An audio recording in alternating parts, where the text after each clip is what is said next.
for karaoke. We live. Oh, we live. What's good, people? How you guys doing this afternoon? Press Start Podcast, episode 21. And before I start introducing the panel, I just want to let you guys know that this is going to be the last podcast until June 1st because we're going weekly starting June 1st, and we're going to be on every Thursday, 8 p.m. Eastern time zone. So, yeah, Solid Rev is late today. You might hop in later, daddy duties, so it is what it is. And I'm going to go ahead and introduce a panel, and we're going to start off with Rand. Yo, what's going on, guys? Randall Thor 19, the man with the million. Thanks for inviting me back on, Kofi. It's been a while, man. Yeah, it's been a while, man. Glad to have you back. And we got Joey. YouTube was good, fan Joey Luciano. Kofi, thank you for the invite. I appreciate being here again. No problem. And we got, Jack. Hey, what's poppin', everybody? It's Jack Moo, man. The guru of Giddy Up. But you can also call me your pony commissioner. Bro, you added a little bit of more flavor to that one. I know. That one was deep. I had to do it. That was dope. Yo, BGC, I'm kidnapping you, bro. I seen that. What's going on with that? He's just jealous. Okay, that's what. Okay. A man on Twitter hit me up and be like, "Yo, we're running a train on Jack." I was like, "Pause!" Oh, Damn. what the hell? Oh, Is that a pausable moment? I don't know. That's a I full. don't think so. Okay. That ain't no Okay. pause. That's a whole hit the That's stop fucking- button. Okay. For all Stop. parties. I was like, "Pause, sir." Don't fucking kill me. And we got J Main, yo. Yo, what's going on, everybody? It's J May back checking in with the podcast. Glad to be here as always. Glad to see everybody come through, support, especially in the chat. You're always holding it down. And of course, yeah, I heard Kofi. This will be the last one on my little welfare channel. So while you here, hit that subscribe button. But Yeah, man. Yeah, I want to definitely want to give a big thank you to J Main for letting me use this channel for Press Start Podcast. You guys already know the story. Got the strike, so big props to J Main for that. I really do appreciate it. Now I won't be bothering your ass. No doubt. Myself. June June 1st. June 1st. It's gonna be lit. You already know. And we got Alex. Say what up, Alex. What's up, everybody? It's Alex here, and I do video games, wrestling, and getting fucking fit. So if you want to see more of that, subscribe to my channel below.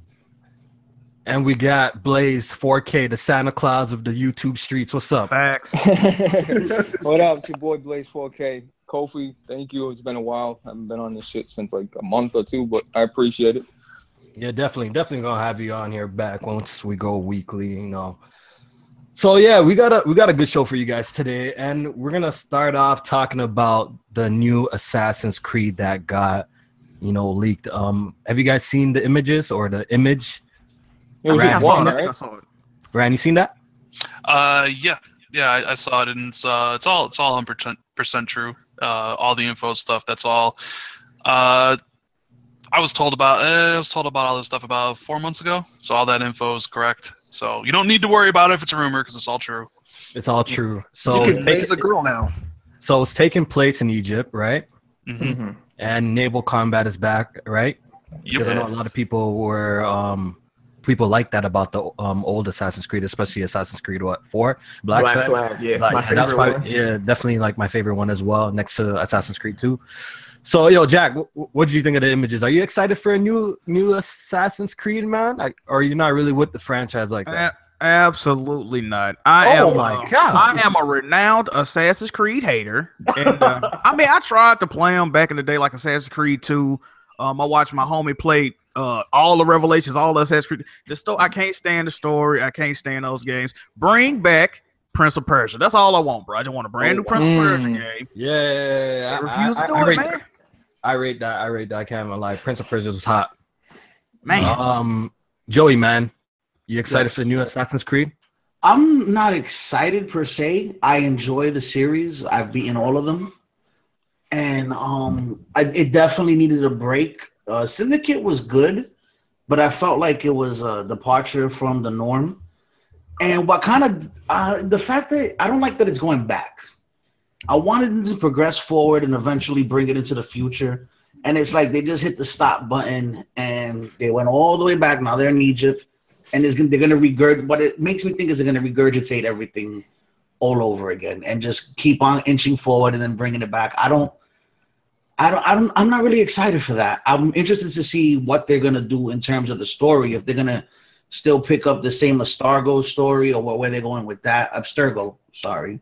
But as far as getting on board, I do like the naval combat. I enjoyed the naval combat in Black Flag immensely, but I'm really not. I want new IP. I'm on a new IP kick. Yeah, I would be right there with you. Like, I was starting to get tired of Assassin's Creed. You know, it was a yearly release for so long.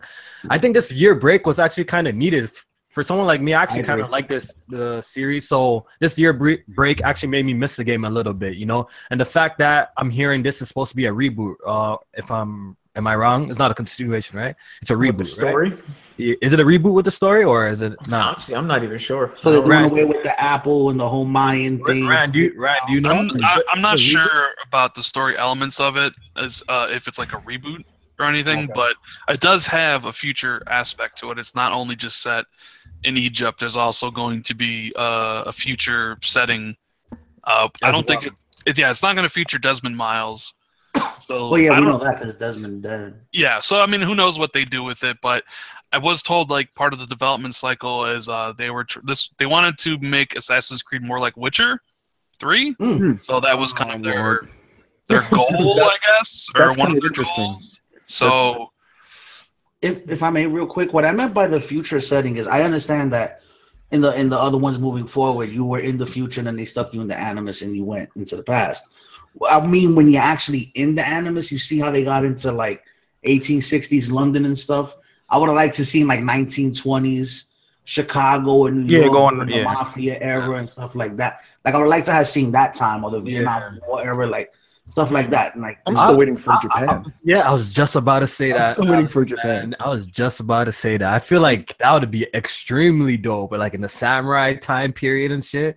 If you were an assassin in that time period, you'd be great. But I think with this game, what's really interesting to me is I really hope that they do something different besides the whole find the tower, open the map, do the thing, go this place. Right? Like the whole itemization chart. Yeah, that's all they gave.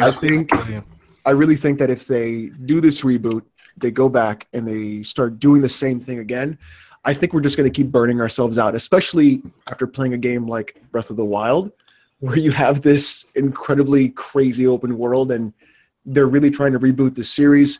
This game really needs a real fresh take, and to go back and do the original thing of just opening up towers will be very, I think, sad.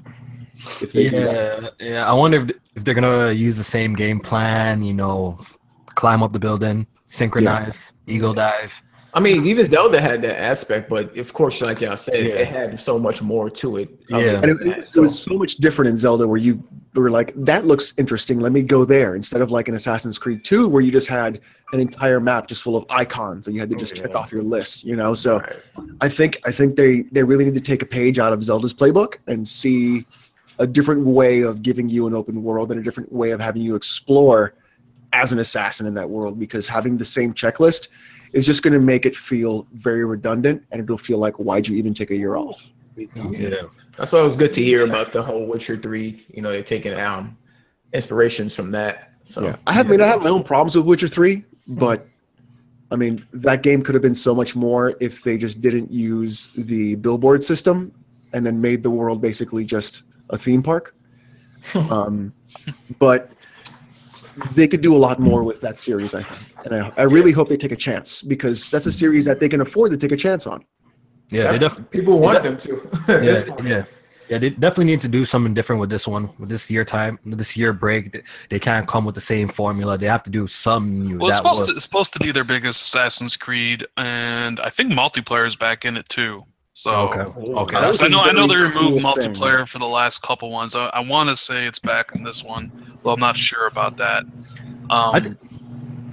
You know what I want to see? I want to see them in Japan, like you guys said. Like Egypt is an interesting setting. I mean, especially if you try to do like the bazaars will be crazy. Yeah, like Egypt's cool, but I think Japan would be a cooler setting. Yeah. I was kind of hoping they went to the future. Like cyber assassins? Yeah, like you start in the past, right? And every time they did the game, it kind of got moved closer and closer and closer to the future. I was kind of hoping it would eventually just be set in the future, and then you just go way into the future. But how do you think that would affect gameplay? Because with guns and modern technology, do you think it'll be Watch Dogs? It won't be. Yeah, it might not be Assassin's Creed anymore. It might turn into like Watch Dogs. You guys ever play a game called Remember Me? Mm-hmm. Yes. So that game is it is a B tier game to the maximum. And like the coolest part of that game was when you were playing as the girl, I forgot her name, and she goes to do a finishing move, and her entire hand just becomes a bunch of pixels, and then they explode out of the back of a person when she hits them. That would be awesome to see with a fucking assassin's blade. It's just me, but I think that would look. I think they can do it, but this game was always like emphasize on melee combat. So that being said, in the future, where guns and all of that fly shit. So I wonder how Assassin's Creed set in the future, set in the future would actually look like. I really don't think it would work. I don't see. They would have to completely overhaul the whole system. But as of Need for Speed took a break. They needed it, dude. They were putting Need for Speed did the break thing. I think it's a great idea. And Egypt, to me, dude, scaling. You're gonna be scaling these huge fucking pyramids, man. You know what I mean? It's gonna be nice. the vibrant colors of the sand and mixed with that bright blue water. You know what I mean? That you guys want Prince of Persia? I mean, bro, that's close to you're gonna get. Yeah. You know what I mean? I'm good, fam. In terms of Yo, Jack, when's the last Assassin's Creed game you played? When's the last one? Well, I didn't play Revelation. Only Assassin's Creed game I actually played was 2. I didn't like the navigation of it, and I thought the story was stupid. So, yo, Brotherhood was dope. Anyone play Brotherhood here? Yo? Yeah, I love Brotherhood. Those are the two I didn't play actually. Yeah, 2 and Brotherhood was actually really good. In terms of the combat, I would like to see them go back to where he was, whatever the assassin is in the Animus, where the combatant, the actual assassin, was more vulnerable.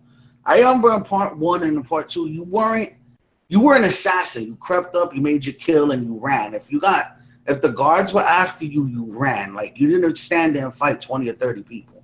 And in the later iterations of the game, you were almost like this all-encompassing, you could fight forever and it wouldn't be a deal. There would be no reason to not engage in these combats head on. You didn't have to be stealthy. Joey brings up a good point, because it got to a point that the game was just so easy, though. Yeah. Like I would have been worried about being chased because I could take down bare enemies. It comes to a point like just the way the game plays is very simple, I used to wreck mans easily. So I don't know if they're gonna improve the combat system. We'll see. But I want to move on because we got other things to talk about. Square Enix guys, what do you guys think about the news that came out that they're getting rid of IO Interactive? I think right now the Hitman franchise is, dead. So I have an opinion on this, and to me, this is something that's been happening in the industry for quite some time. And I think the problem is when game companies and publishers are then budgeting for what their games are going to be actually making their money from and the cost of development and what they expect in return, I think that there is a massive difference in what is really going to come back to them as a return and what they are expecting to come back to them as a return. And games like Call of Duty that have done massively well throughout time, throughout the years, showing a big return but still having a slump, and then having Square say things like Tomb Raider and Hitman were a failure the year before. It's striking to me when these games sell millions of copies at $60 a piece and still say that they're a failure financially. I think something is wrong in the business side of Square Enix, where they are basically trying to sell off companies that are making them money. But I think what's happening is you are seeing a bigger push into other aspects of games that are going to be bigger blockbusters for them rather than the smaller games that they think are going to do great compared to what they're putting in. But I think that just their return on investment is just way out of line. And I think they just did way too much and what their expectations were for like their budget and their return, and they are very much greatly exacerbating what they think they're going to make instead of what they should make. Well, you know what, dude? Hitman, like when I heard Hitman was gonna be like a like, you know, broken up into like small like that. Listen, episodes that killed it, dude. Like that destroyed the whole game. Exactly. that kills games for me in general.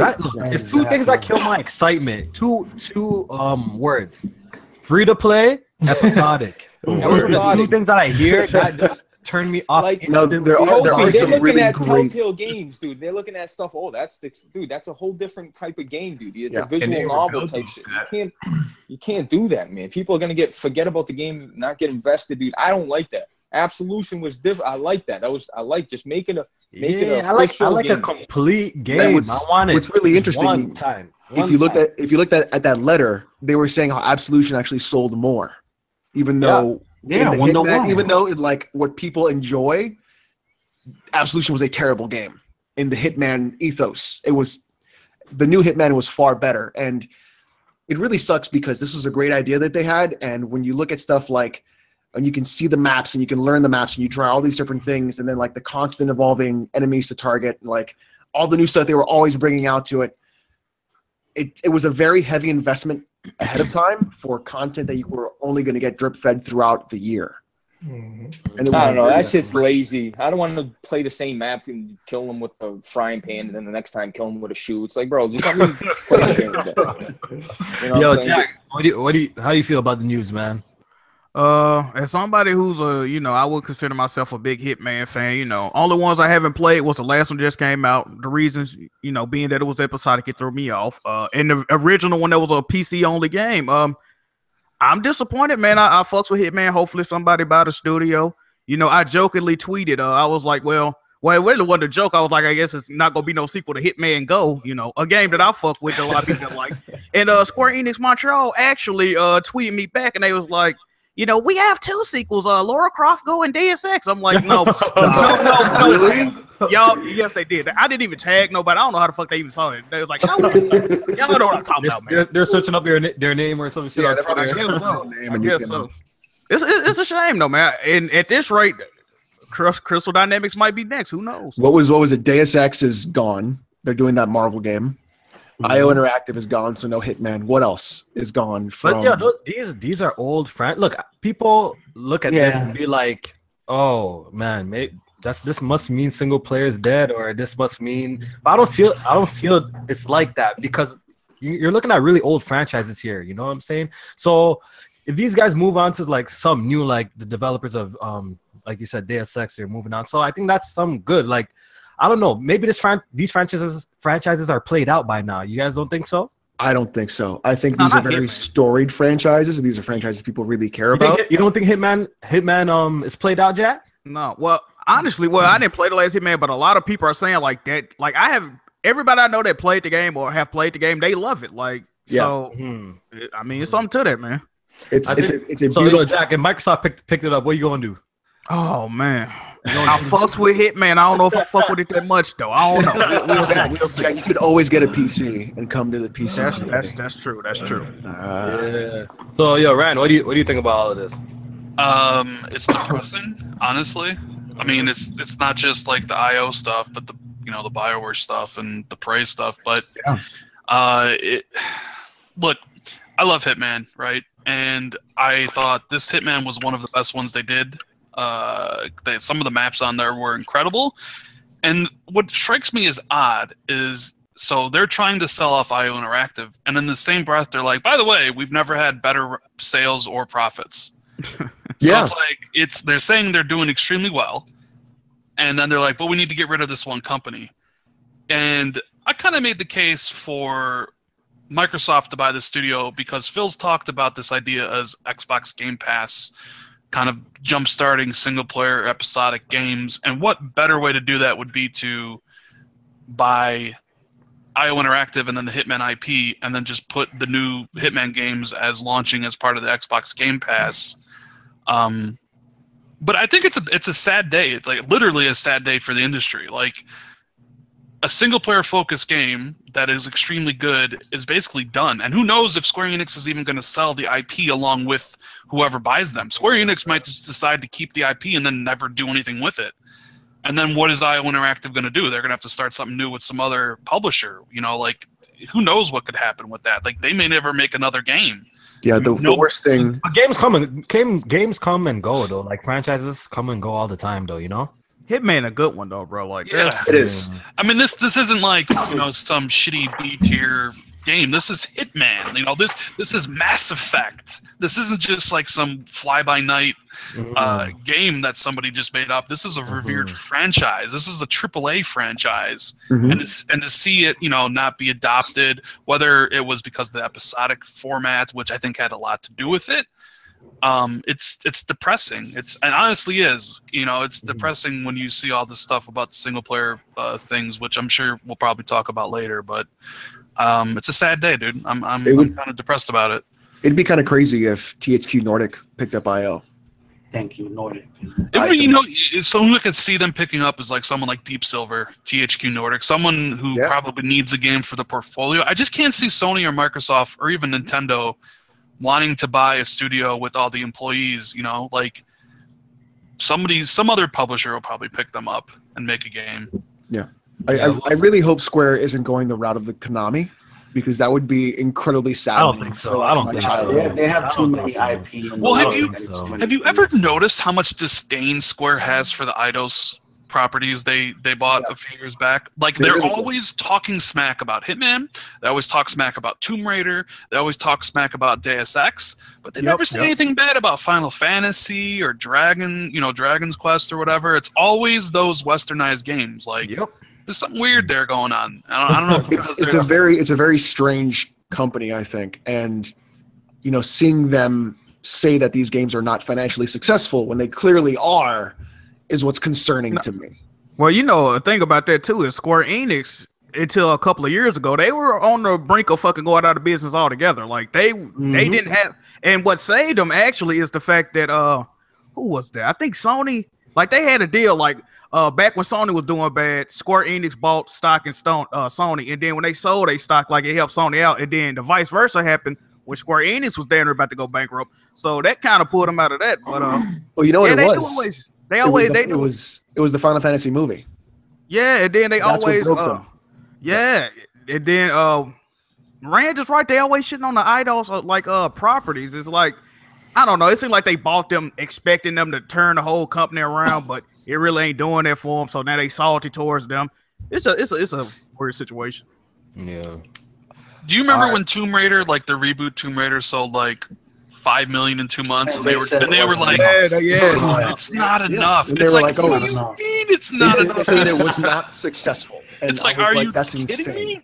Yeah. And you know, if I honestly think if they didn't get that Marvel deal, you probably would have heard stories about Eidos Montreal being shut down, or even Crystal Dynamics, because now those studios are basically just working on the Marvel games now. Like Deus Ex is dead. Deus Ex is never coming back. It's dead. You know. And what a great game it is. I ain't know that. Yeah, working on Marvel. That's a good look. And let me tell you something. I was very scared about Deus Ex in the very beginning, and I'm a huge Deus Ex fan, because I love the originals, even the second one, which is not the best, but. Being able to play that Human Revolution again and see exactly how they pulled the original Deus Ex into that game, and I was just like, these guys have it. They know what they're doing. They're making a great game, and it sold incredibly well. And they were like, it wasn't successful, and it's just idiotic to me. I just couldn't. Mankind Divided came out, and it didn't sell well. Yeah. Well, I mean, there was huge issues with that, with the season pass, the microtransactions, content missing. It's almost like they're setting their IP up for failure. Like going back to what Blaze said. Like, why do you take a game which is historically a full release and chop it up over the course of how long?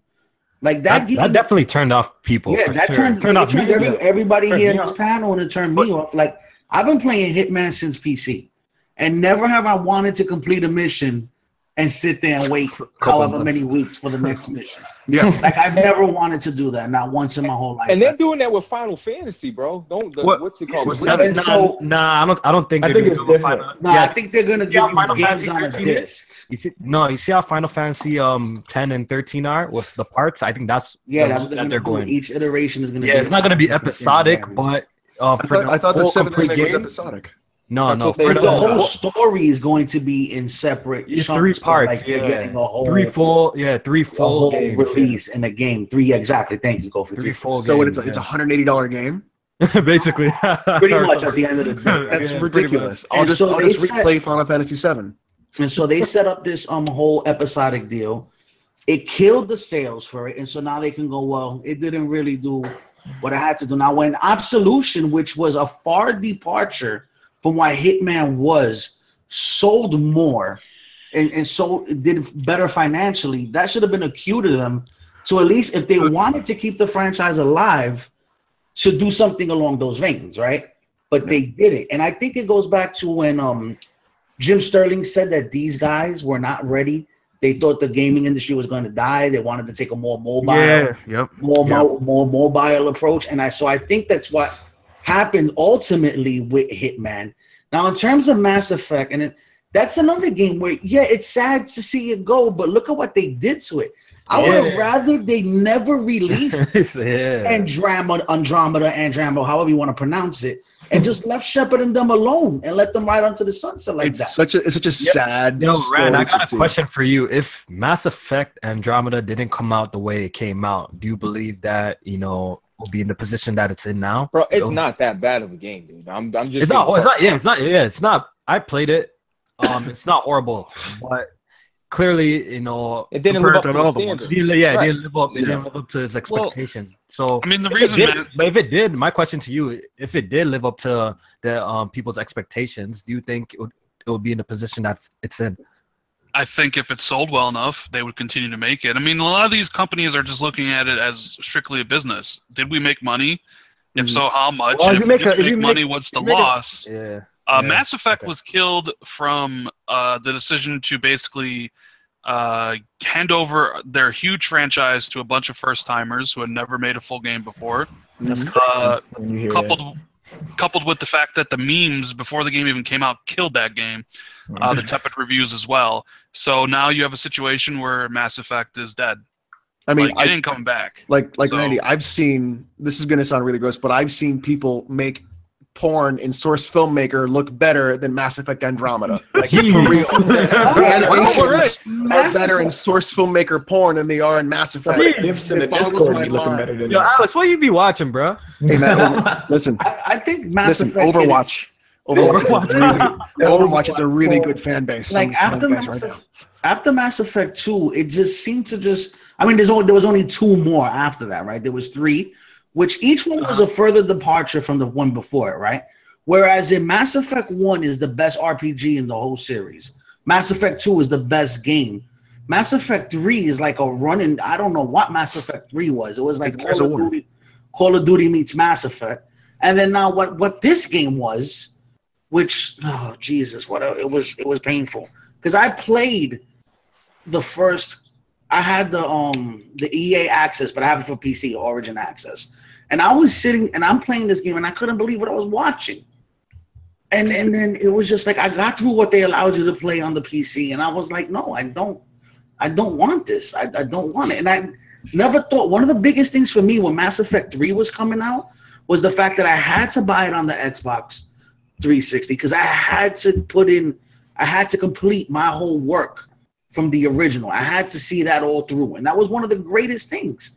Mm-hmm. And Randall talks about there were storied franchises, but you could only blame EA. Well, yeah, I mean, look at what they did, right? They took a surefire hit in Mass Effect, right? And they decided, you know what, we're going to have real BioWare Edmonton. We're going to have them make their version of Destiny, which is the game they're working on now, the codename Dylan game. And because we have such a surefire hit in Mass Effect, they handed it to its studio whose only 2 credits were Mass Effect 2 DLC and Mass Effect 3 DLC. They had never made a full game before, right? So they thought, well, we can hand Mass Effect over to them. It's going to be a surefire hit because it's Mass Effect. But little did they know, because they hired a bunch of amateurs, so to speak, that there was internal fighting. They had to outsource a bunch of the development issues, like the animation and stuff like that, which the memes all come from. There was huge infighting even until like 6 months before the game even came out about the scope of the game. Things changed. The game's been delayed so many times, it cost them so much more money than they thought. And then what you have here is a game made by amateurs that underperformed because of X, Y, and Z reasons. And now because of that, and the trajectory of the sales is lower than 3 and 2, EA no longer sees a future with Mass Effect, so it's canned, just like Dead Space was canned, just like Mirror's Edge is now canned again.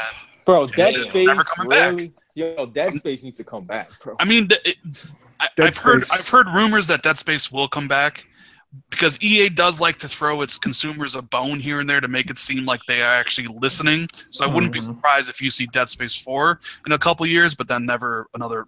Like they tend to do that from time to time. And Mass Effect, once you got in the actual environments, the game looked fine. But it was when it was cutscene. But once you got like in the worlds, man, it was pretty impressive, to be honest. But it's all hands on deck for their Destiny game. BioWare's new IP. It's everybody's on that. I didn't even know they were working on a game like Destiny. Codename Dylan. It's basically been referred to as me as the Destiny killer, or their version of Destiny. Jeez. Oh wow! Really? So, didn't it get delayed or something like that? They delayed it for their live service stuff. It's supposed to release between March of 2018 to April of 2019. But wasn't that the game that they were trying to promote before E3, before Andromeda came out? There was another game that they were talking about. Was that the one? This was BioWare's new IP. Yeah, this is the real BioWare. This is BioWare Edmonton, like the BioWare, not this fake BioWare that made Mass Effect Andromeda. Yeah, but don't you see a lot of striking? Sorry, Kofi, but real quick, don't you see a lot of striking similarities between Mass Effect and Dead Space in the way that the games have been handled and the directions that they've gone? Absolutely. Yes. And what's even more disturbing is that Dead Space is such a beautiful fucking game, and it's such an amazing series. And you see the third one, the first one had this really great kind of like grassroots kind of style come up. The second one puts everything together perfectly, and the third one just shits all over everybody, and it's just garbage. And then they're like, well, it's a failure, and you're like, no, well, because you ruined it. Because you literally ruined it. You did it. The first Dead Space was amazing. I love that game. The first Dead Space is the biggest sleeper hit that game I've ever seen. That is a huge sleeper hit that no one expected to be good. Everyone was like, what the fuck is this? And that game killed it. Then you take the second one and they're like, okay, let's make a little bit more action, but still keep it horror. And they kept everything so perfectly fine-tuned. And then the third one just shit the fucking bed, dude. It was that's typical EA, dude. That's what they do, man. Like that's horrendous. That's true though. This is their MO, you know. When they started trying to charge me real life money for upgrade parts, I was like, yo, y'all got it. I got it. I'm done. Like, I bow out. I can't fuck with this. That's why I appreciate people like Rockstar that's just consistently good every time. Or Naughty Dog, not to see it, CD Projekt Red. CD Projekt Red. These people are good all the time. Consistent good games all the time. Yes, you trust them. You trust them with your money. I would even say Nintendo in that ballpark. Yeah, you have to. Did we forget how EA fucked over Respawn by releasing Titanfall 2 the week after Battlefield 1 and the week before Call of Duty? How can you never forget? Let us never forget that shit. And what an amazing campaign. What a campaign. That game was great. They tried to fuck Call of Duty and fuck there's themselves. So much Half-Life 2 in that campaign. It's insane to me. And it's so good. Even the multiplayer was better. And I'm thinking to myself, like, this game's going to be a fucking hit. And it's right before Battlefield, and I was just like, "Are you out of your mind?" Yeah, like, they really killed that game. Definitely. They couldn't wait till literally. I'm using it literally, and I shouldn't say that word. They couldn't wait till spring. They couldn't wait till after Christmas. They couldn't wait till summer drought. Perfect. So much stuff that game could have just demolished everyone. Everyone would have bought that game day one. Yep. And now they're stuck on Star Wars. They're making a Star Wars game. Visceral's making a Star Wars game. Jade Raymond's EA Studio is making the single player for Battlefront 2. It's like, if it's not Star Wars or Ultimate Team Packs for Madden or FIFA, EA just doesn't really care. And they paid so much money for that license. Isn't it funny how that Call of Duty zombie map pack is coming out for Black Ops 3? It's like, what? Why is it coming out for Black Ops 3? Yeah, and I understand because the developers listen when you look for good zombies, who is it? It's not Infinity Ward, that's for sure. Treyarch. Treyarch. They make all the best ones, and I understand that, but still, to put on a 2-year-old game now, it's like whoa, it's crazy. Yeah. Well, because nobody bought that Infinite Trash Fair. That game. All right, yo, let's move on to the next topic because we got a couple of things to cover here. I just want to quickly go over them crazy NBA 2K18 prices. Oh my god! So what is going on with that? Tell me. Honestly, their special editions are just pricey as hell. But how much are they? $150, bro. Stop. Okay, no, wait a minute. The gold in Canada is $199. Gee. I would criticize probably every other game that ever tried to attempt this, but I do follow the 2K community, and people buy virtual currency. Really, this is gonna sell. People are gonna buy these editions. Yeah, people are gonna buy regardless. I'm not debating that, but damn, 2K feeling themselves with these prices. This is what happens when you don't have competition. You can get away with shit like that. Yeah. I mean, hopefully Madden does big. And the thing is, they used to have a black market for virtual currency, but after 2K17 came out, they fixed that, and you can't get it illegally anymore. So people gonna buy this shit, man. Yeah. But for a yearly release, it's just ridiculous to spend that much money when you're gonna move on to the next one. It's crazy. It's crazy. Don't carry over. And honestly, if I'm seeing the chat, everybody's like, it's a roster change for $60. Why? And you're like, they have a point, because you're. I don't know. They actually improve. Yeah, look, 2K, they're great games. Right now they're the top tier basketball game. Look, what do we have next? NBA Live? Like, come on. Yeah. Right now there's no competition, so that's why they could pull these bullshit prices with us. You know what I'm saying? We just need another competitor. We need another competitor in the mix. EA ain't gonna be able to. I mean, who gonna do it? Yeah. That's a problem. That's the problem that we have right now. I don't know. I think at this point, EA can't make a ball game and name it Live, and you know what I'm saying? Live. They tried to change the name, and then that didn't work. EA can't play sports games alone, bro. They should just go back to the Versus series, Bulls versus Celtics and shit like that. Go back to that, cause which man remembers Inside Drive, yo? Awesome. Did I play that? I don't know. No man remembers Inside Drive. I played that. Look at the baseball games, dwindled. Triple play, fucking 2K made it, and then look at in Madden, dude. 2K needs to bring back a football game, dude. The best people still cry and talk about that football game with T.O. on the cover. With T.O. on the cover for $20, brand new at GameStop, bro. Are you kidding me? When it first came out, you guys remember that $20? Yeah. Their baseball game was good too for a while, for a minute. They had but the show just shits on there. I'm sorry. The show is like the closest thing to the league right now. But before the show was the show, the 2K baseball series was decent. I'm talking back in 2005, not even about 05. Honestly, EA could compete if they just bring back EA big style games, with the streets, true. The FIFA streets. I feel like people will be down to play those kind of games. I think at this point, it's kind of like a monopoly for 2K at this point because there's no competition. Right. But anyways, Jack's favorite developer on Platinum Games is releasing Vanquish. Releasing Vanquish on PC, and I'm happy as shit. Did anyone play Vanquish here? I just want to know if anyone never played it. You never played it? My first time. Yeah. Yo, Jack, you played Vanquish? I played the demo. It wasn't as bad as I thought it was gonna be, but after I played the demo, I didn't have a desire to play the full game. Jack, how many missiles are coming at you in that fucking game, dude? I saw that and I was like, yeah. Have you played it, Alex? No, and honestly, a lot of people. I have a PS3, and I was like, and I kept telling my buddies, I was like, yo, I'm gonna wait for Dragon's Dogma. It's gonna come to PC. Dragon's Dogma is coming to PC. I know it is. Boom, it happened. And I was like, all right, now I'm gonna wait for Vanquish. And this was 4 years ago. Vanquish is coming to PC. I'm gonna play that shit 144 FPS. Mm-hmm. That trailer was action packed. I was like, yo, Christ, it was mad shit going on. I'm telling y'all now, man, that game's the truth. I'll tell you straight up, the story ain't all of that. The story is corny Japanese stuff, but the gameplay is killer. It's absolutely amazing. What is it, 6 or 7 hours long too, right? Yeah, the gameplay, it has a lot of replay value though. Like this game, you would probably want to run it back a couple times. It's that fun. You know, like the combat in this, I haven't seen a third-person game play like this ever. Is it open world?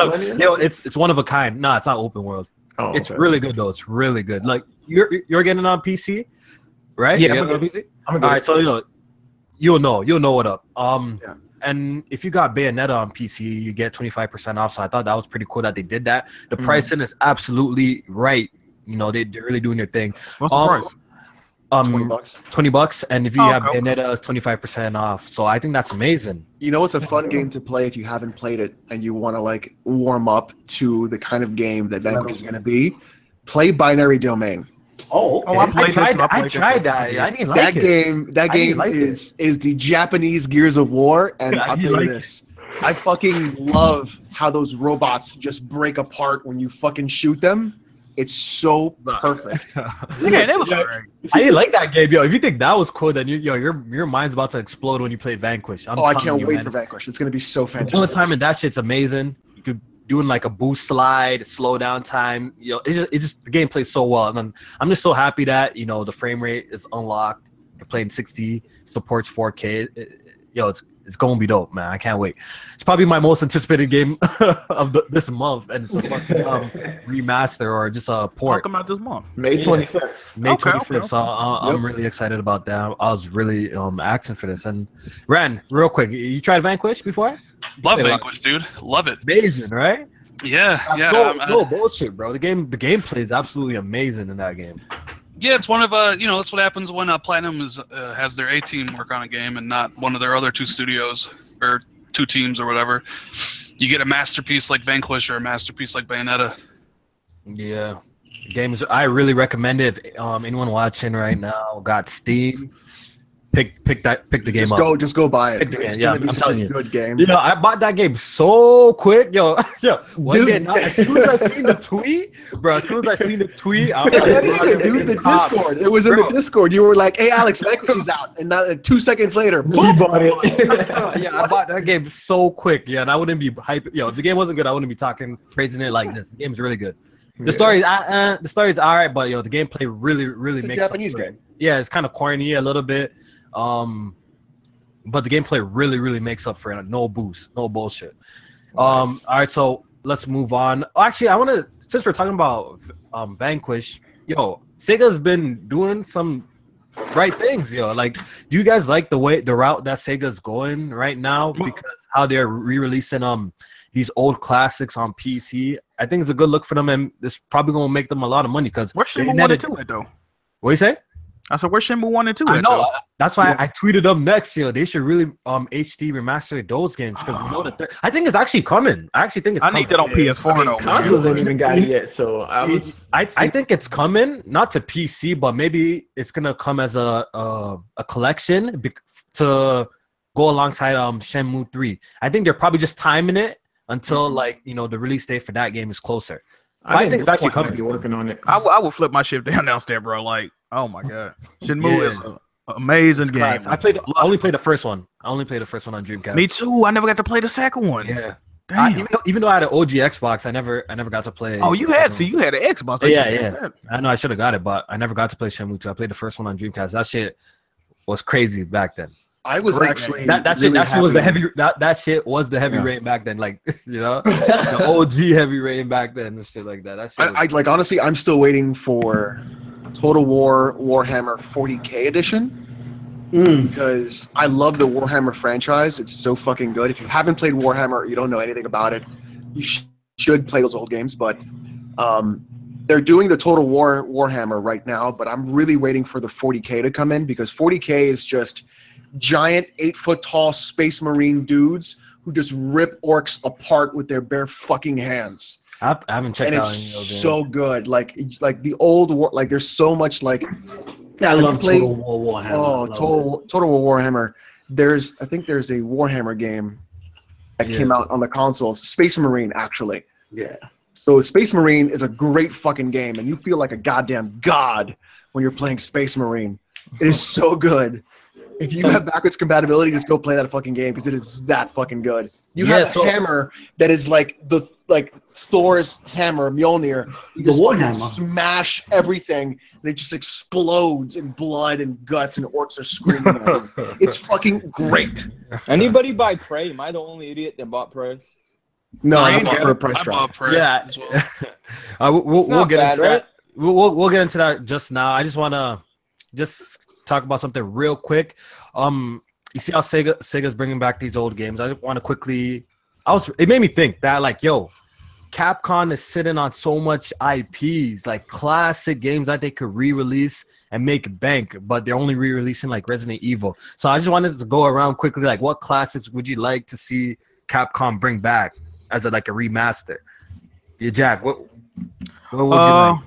Well, honestly, Resident Evil 2 and 3 mostly, but other than that, Dino Crisis. Dino Crisis. Yeah. Yes. Come on, Jack. Big game. Dino Crisis was the shit back in the day. Yeah, Alex, what do you say they bring back? Parasite Eve. Oh man. Oh, I played. Okay, that was a good one. That's a good one. Yo, was that Capcom though? I think so. No, Parasite Eve was Square Enix. Yeah, Square Enix. Oh, that's Square Enix? I'm sorry. Yeah. What the fuck am I thinking? I was just about to tell you that I was playing that. That's on a the great Vita. game. Yeah, That's a good game anyway. I got to think about it then.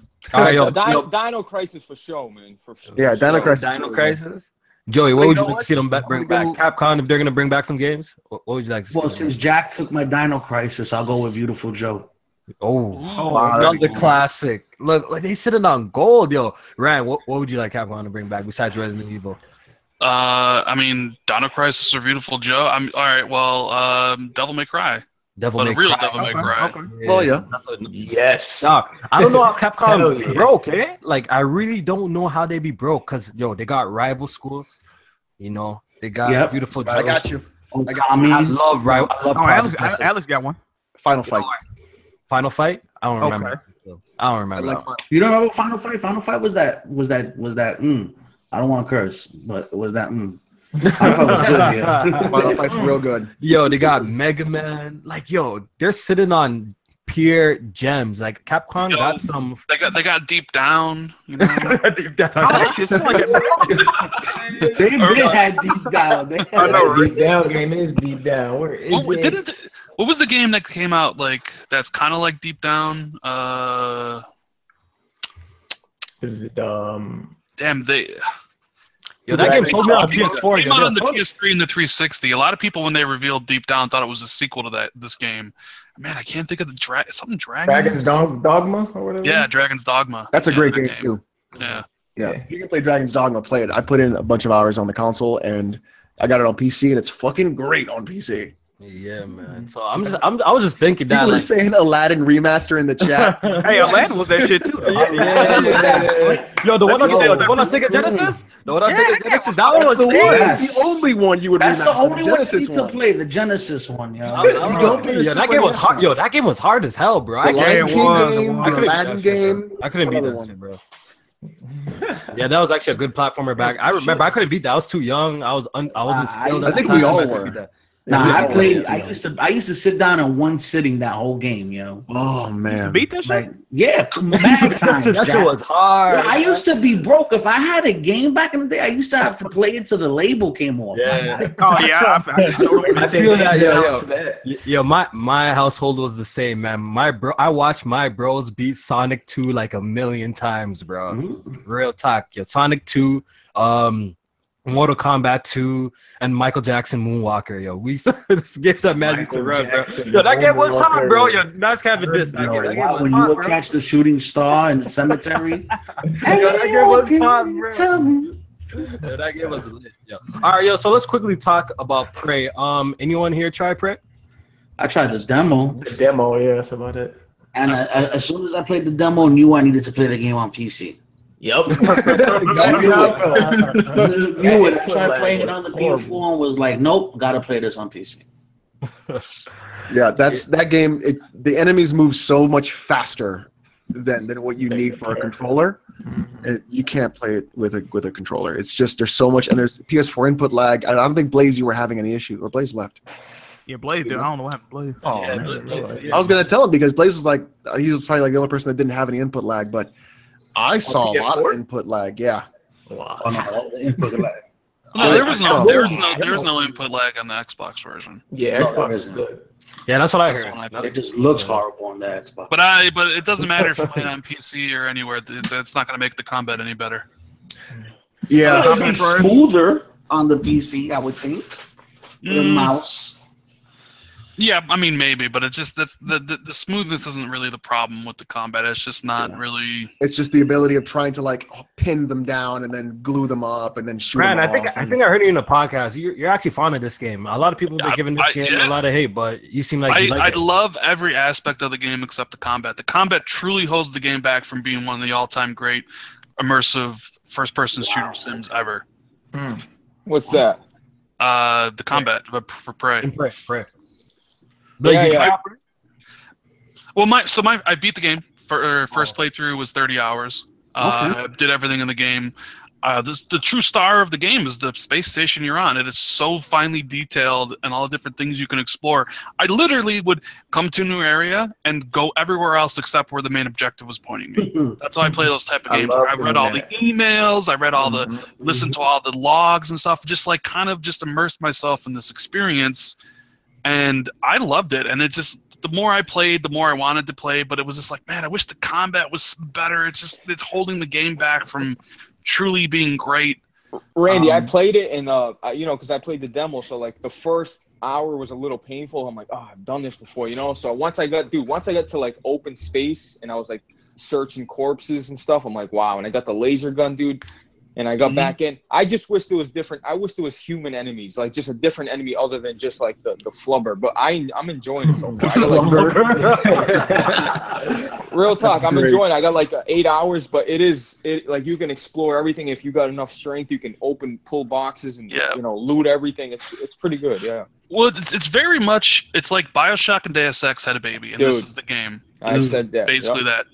Because it takes some of the combat mechanics from Deus Ex, but mainly what it takes from Deus Ex is the upgrade system, the ability to you want to be super strong to move stuff out of the way, or you want to be a hacker and hack all the terminals and doors, or do you want to play it stealth, and upgrade that stuff, and then later on you get a device that you can scan the typhoon enemies, right? The aliens, and then you can use the neuromods, which is the upgrade systems, and you can get their abilities. So like you can become a cup if you wanted to. Yeah, or you get shot by the turrets though, God. Yeah, you do. So there are detriments to using it, but it's you can play the game however you want. There's always a different way around every objective. It's not. Dude, you can collect all this loot and then you go to this machine. You can like make your own ammo and stuff. Like you recycle a machine. It's pretty. That is really cool because I never had a problem. I was searching so much that I used the recycler for everything that I could basically make whatever I wanted. Yeah. Like, more shotgun cells, more mech kits. I think I'm gonna check out the game on the sale still. Like people, it's off and on about it. Like I'm hearing so many mixed things, but it looks like a game that I actually want to try out for myself. CD Keys had it on sale for like $34. Right now I see it for $43 in Canadian. I'm thinking I want it to drop a little bit lower, then I'm gonna pick it up. It didn't sell very well, so I'm sure it'll be $30 soon enough. At some point. But man, the music, Mick Gordon did a great job. He did the soundtrack for Killer Instinct and Doom. He does the soundtrack. Mick Gordon is it's killer. God, dude. That Doom soundtrack. I cannot believe how amazing that guy is. Prey's got a great soundtrack, dude. It really gets you in the mood, the atmosphere and stuff. You know what I want, dude? I want a new Metro, man. I want a new Metro. They are working on a new Metro. So. Oh, they are? Yeah. Yeah, Metro Redux is beautiful, man. Like legit, one of the most atmospheric games I've ever played in my life. Yeah. Real talk. All right, so Nintendo is looking to drop some fire, guys. Man, they're looking to drop some fire, man. I'm ready for that hat, boy. Give me that hat. Yo, so give me that hat, son. Rumor in the streets right now is Nintendo is working on 2 Metroid games. And for sure, they have one in development, but there's a rumor that they have 2 Metroid games in the works. And damn, is this big news or not? Yeah. Or should I break down where the rumor is coming from? So basically, people are saying that Retro Studio is working on like a Metroid Prime style game, first person shooter. So I know a lot of people will be happy about that. I guess we have to wait until E3 to see if it's actually true. But I think that they hired the Deus Ex composer or something like that, and they've been Retro Studios have been teasing Metroid on Twitter. Basically, somebody asked them what you guys are working on, and they tweeted out a picture of Prime Rib. So that's funny. Really? Oh, that's funny. You know what I'm saying? So this might be legit, guys. So I think it's about time that Nintendo dropped the Metroid game. You know, hopefully it's not Federation Force 2, or I'm gonna drink some bleach and go crawl in the corner and die. I mean, Kofi, you talk about a company having that in their pocket, dude. They haven't played that card in a while, dude. Yeah, so I think it's time. I think it's time, and it's this is gonna be a big thing, man. Jack, have you ever been into the Metroid Prime series? I played Metroid Prime 1. I traded it in because it made me nauseous. Motion sick. I kind of through a couple of levels. I played a couple of Metroid, side-scrolling games. I enjoy those. I actually didn't beat those either because I got fucking lost, and I said, you know what, this is not worth it. This is a disaster. I had to get rid of them. But Metroid is definitely a huge franchise, one of Nintendo's biggest franchises. Fans have been clamoring for a new Metroid for years, and the last 2 installments of said franchise have not appeased anybody's wants for that game. So it is due time that they bring out a fucking Metroid game. Jeez. How big will this be for the Switch, though? Like, jeez, man. That would be everybody huge. Wants. Everybody wants. Now, Climax came out and said that they're not working on it, though. Yeah. Okay, yeah. I have to add that, too. So Climax kind of debunked the second game. I'd say they're not working on it. Yeah, that's because Nintendo called them. You cancel that tweet now. That might have been racist. I don't know. Just a little bit, right? Yeah. So I forgot to mention that. Yeah, Climax actually came out and said that we're not working on that. This is crazy. They basically shut down the rumor, but the source is really insistent, saying that there's 2 Metroid games in the works. So one seems legit though. One actually really legit, and that's coming from like multiple sources. So I guess we gotta wait until E3 and see. I'm just really excited. I guess the Switch might be the console that the Nintendo console that's gonna have all the bangers finally that we always wanted. So we gotta wait and see what happens. Dark Souls trilogy, is that a thing, or is that just a rumor? Yeah. For the Switch? Yeah. That would be dope, but we know from software it says that they're gonna support the Switch, right? They're on the list. Yeah. They're on the list of developers. Yeah. So but I wouldn't be surprised. Because being on the list doesn't mean they're gonna like do anything crazy though. I understand, but I wouldn't be surprised if we got some sort of Dark Souls port, just like right. Weren't there rumors about Dark Souls 3 being on the Switch, or they were testing? Yeah. They got like a good frame rate. Yeah, apparently they got it. This is a rumor that they got it running, Dark Souls 3 running on the Switch. Wait a minute. Yeah. How they gonna bring Dark Souls 3 over to the Switch when it don't even run good on PS4 Pro yet? I thought I had breakdance. Google it. They said, Jack, what you got to do is at an acceptable frame rate. Google it. I'm pretty sure. Yeah, they said acceptable. That doesn't mean that it's a good might be 30. Right. Bro, but FromSoft games always fluctuate. Like it runs good and then you get into a crazy, boss battle and it slows down. That don't run a little bit too crazy for my liking, dog. Yeah, that'd be pretty crazy though. Tune down a lot of like the visuals in that. It really ain't that bad, bro. It really ain't that bad. Bro. Shit. Yeah, but that'll be pretty dope. That'll be pretty dope to have, I guess. I'm not really looking to play like Dark Souls on the Switch, but that'll be pretty cool. Game drop though for the people who are interested. It'd be great, and that's my favorite game of all time, dude. That whole series. What, Metroid? No, Dark Souls. Oh, Dark Souls. I was like, okay. Well, it's so I was at. Did you see what happened to me the other day, Blaze? I was at Best Buy and I was looking at like a PS4 Pro. Yeah, you let them Twitter guys punk you into getting the GTX 10. No, I didn't get anything. So I'm over there. I'm looking at the box, and I showed Kofi the picture, and the box looked like somebody just like peed on it, and it was like soaking wet. Oh, yeah, it was soaking wet. I put it on Twitter. Yo, what was that guy's name who pissed on the PS4? P Reaper? Yeah, P Reaper. That might have been. So I go to the guy to the counter and I'm like, hey, how much would you give me for this? Because nobody's gonna buy this box. It looks terrible, right? So would you give me a discount? And he goes, yeah, we can do like $20. And I was like, look, I'm gonna go put this back. That's not enough. I would have left it there for him to put it back. No, I used to work retail, so I'm gonna say like, look, I'll be nice. I'll put it back. I don't know if you guys heard, the former Lionhead boss, Stuart White, is joining PlayStation at London Studios. Yeah, I read that. VR Oh, games. wow. Making VR games so irrelevant to me. Oh, VR. Okay, yeah, move on. Wait. Come on, Wait wait a minute. Stop it, because I You play. guys don't got a VR?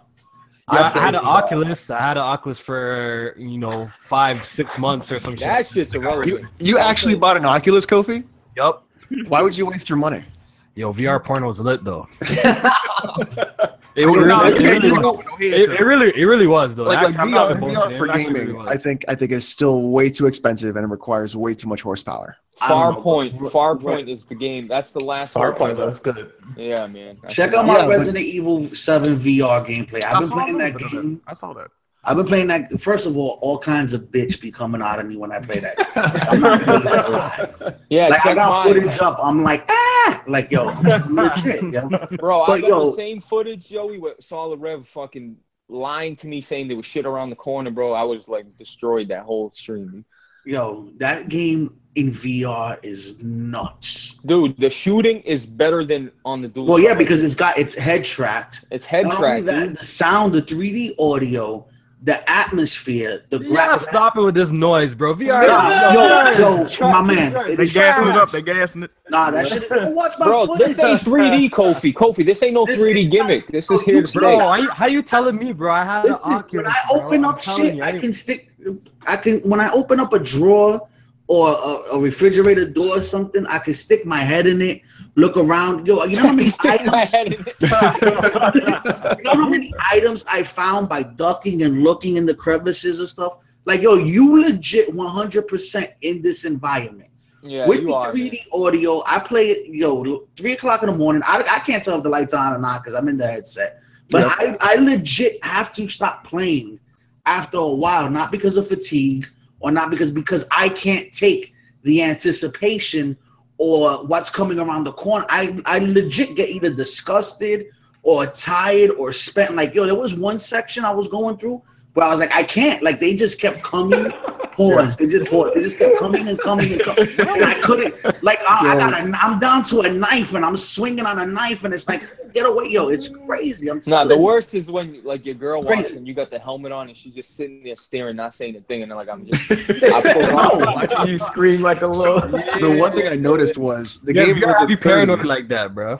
Yo, my wife woke up and was like, enough. Like, it's 4 o'clock in the morning. Why didn't you Your wife woke you up when you were playing the game tonight. No, she woke up. She woke was up. like, enough. Like, you're done. Like, I gotta get up and go because I work nights, so I come home and I throw it on, and she's like, I gotta fucking go to work. And what is this shit? Like, I'm screaming. I'm legit screaming. but let's be real though. That right now PSVR got that Nintendo Switch support. Like, let's be real, bro. Well, they're starting to put IP. That they got that. They got the hard point coming out. Yeah, Farpoint. I'll always admit, 100% admit that it needs better. The software is not there. I don't think the software justifies the price, even for Oculus. Well, you see, you're on the Canadian price, Kofi, so $500. Yeah, Canadian price is stupid over here. Like, I'm not gonna. But even then, Joey, when you're looking at it, it's $400 for the console, $400 for the headset. 400. Okay, but you see, the thing is, and then you got I understand that. $800. I'll get a kick-ass PC for that. Do you count but stop it? Do you count your PC in the price of the Oculus? Absolutely.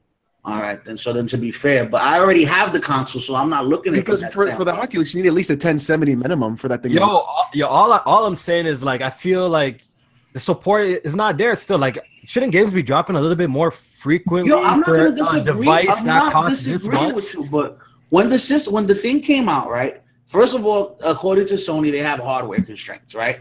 Like, then they can't manufacture them quick enough. Whether that be because the people who were making the lens, there was an issue with them, or whatever. I heard that before. I heard that. So I'm not giving an excuse. I'm not defending it. I could care less if anybody go out and buy it. I'm telling you my experience with it. And what I can say is, look, I like it, and dude, there's games that come out every time I check this new game. Yeah, there's new games. They're experiences. New game or experience. Yeah, so we have to call it what it is. Gimmicks are a lot of games that have come out in the last month or so are not experiences. They're games. They're games you can play. Dude, I know, man. I'm not talking to you. I'm talking to Kofi. But I know, but Kofi got to understand, dude. Like, listen, man. Resident Evil 7, playing that game like the full game, no cut downs, nothing. It's the full. It's the full game you play in VR. It's crazy, man. But yo, you good? Good? Yo, Rev is calling me, bro. Send him a link. All right, yo. Tell him to check his chat, bro. Are you playing with a fidget? Oh no, I'm sorry. I get antsy and I click. No, because my wife got me a fidget and I love it, and it makes that same click sound, and it's so fucking good. Like I use it when I'm at work on the phone. What the hell is a fidget? So a fidget that's not in black folks' vocabulary. You don't know what a fidget is, bro. So a fidget is it's a small. Can you be black and be from Canada at the same time? So it's a little cube, right? And it's got little buttons and clicks and like levers and stuff that you can use while you're sitting down. So you can just use that instead of like shaking your leg or like tapping on a pen or doing some other shit. I love it. It's awesome. I use it at work. It's killer. Yeah. So this whole VR craze, like I've tried it. I had a VR. I played Project Cars, and when you put it on your head. Yo, Project Cars on PC was trash, though. Yeah, I tried Project Cars. No, I have a whole bunch. I have shit. If I pull up my Steam, I could tell you all the VR games that I've tried. But I'm just saying, like, once you put it on, you're definitely gonna be blown away by like how cool this shit is. But for me, it seems like the technology is not practical yet. You know what I'm saying? It seems like and it's also incredibly expensive. You know, it needs a couple more. It needs a couple of more revisions. I feel like. No, it definitely could use a wireless revision. Wireless. What you're getting now I'm not trying to argue, but like I agree 100% with you, Kof. It needs IP. That's my biggest problem with it. Games, yeah. But since I started playing Resident Evil 7 in VR, I've become a believer back in the VR. No, I had lost it real with everybody else. But you know what's really interesting is that Resident Evil 7 doesn't run at 60 FPS in VR. It does it at 30. And a big problem is that forward movement in VR is what causes people to get sick and nauseous, even at a lower frame rate. Wait, what? Resident Evil 7 doesn't run at 60 in VR? Yeah, I just really want the thing is, the really interesting thing is that it usually had to, but RE7 doesn't. And they did something. I remember that they were talking about how they adjusted the way the camera moves or the camera looks. So when you walk forward at 30 FPS, you don't get sick. You don't get that motion sickness. And you can still play it. So it's really crazy what Capcom did with that. And if they really start putting it to other games, you could see a lot of good IPs moving to VR. You guys remember SOCOM? The people that made SOCOM, like the co-founder of Zipper Interactive, they're making Farpoint. When I was watching the developer interview, I've seen that today. So that's going to be a co-op experience, dude. Co-op experience, like playing with your boy and with the gun, the sharpshooter. But what I'm trying to say is, Sony, you want people to take serious, have your first-party studios make a fucking VR game. Stop it. Like I don't think that's going to happen. I mean, they had the Gorilla game. Look. Riggs was hella fun. Riggs was really They shut that shit down, though, bro. They shut the studio down, man. Let me tell you something. Look, I've been burned. I've been burnt by Sony and their peripherals too much times for me to hop on board. Look, you're jaded. Look, I got the Move controls. We see how that turned out. I got that day one. I bought the 3D monitor. Facts. You did? I did. I actually bought that. I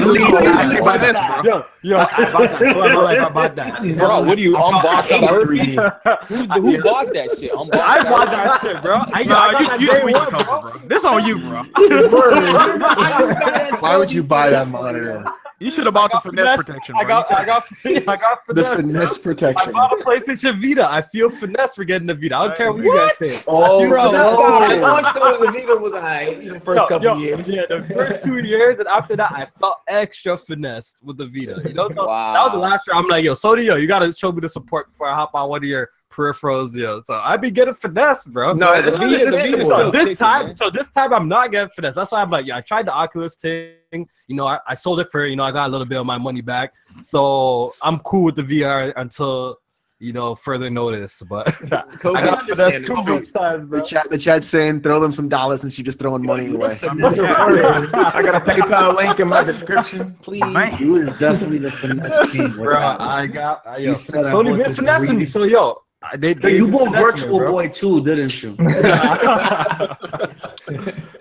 Yeah, man. Since we're speaking on VR, Microsoft released. Yeah. Not didn't release, but they announced that they got their own VR controllers now. So I'm guessing this is what we're gonna see for Scorpio. And what's pretty dope is I think they're partnering with Acer, right, to bring out a headset which is gonna cost $399. So I guess that's a cheaper price point, right? Then if it comes with the controllers, yeah. And it comes with the motion controllers as well. $399? Yep, it's bundled in. Yep, I read it. That's not bad. That's good then. That's cheaper than VR is like and it's going to be better quality than the PSVR. So 100%. I'm guessing this Acer headset, and maybe there'll be other ones, will be compatible with Scorpio. Rand, what do you think? Do you think this is what well, it's more like Rand, what do you know? What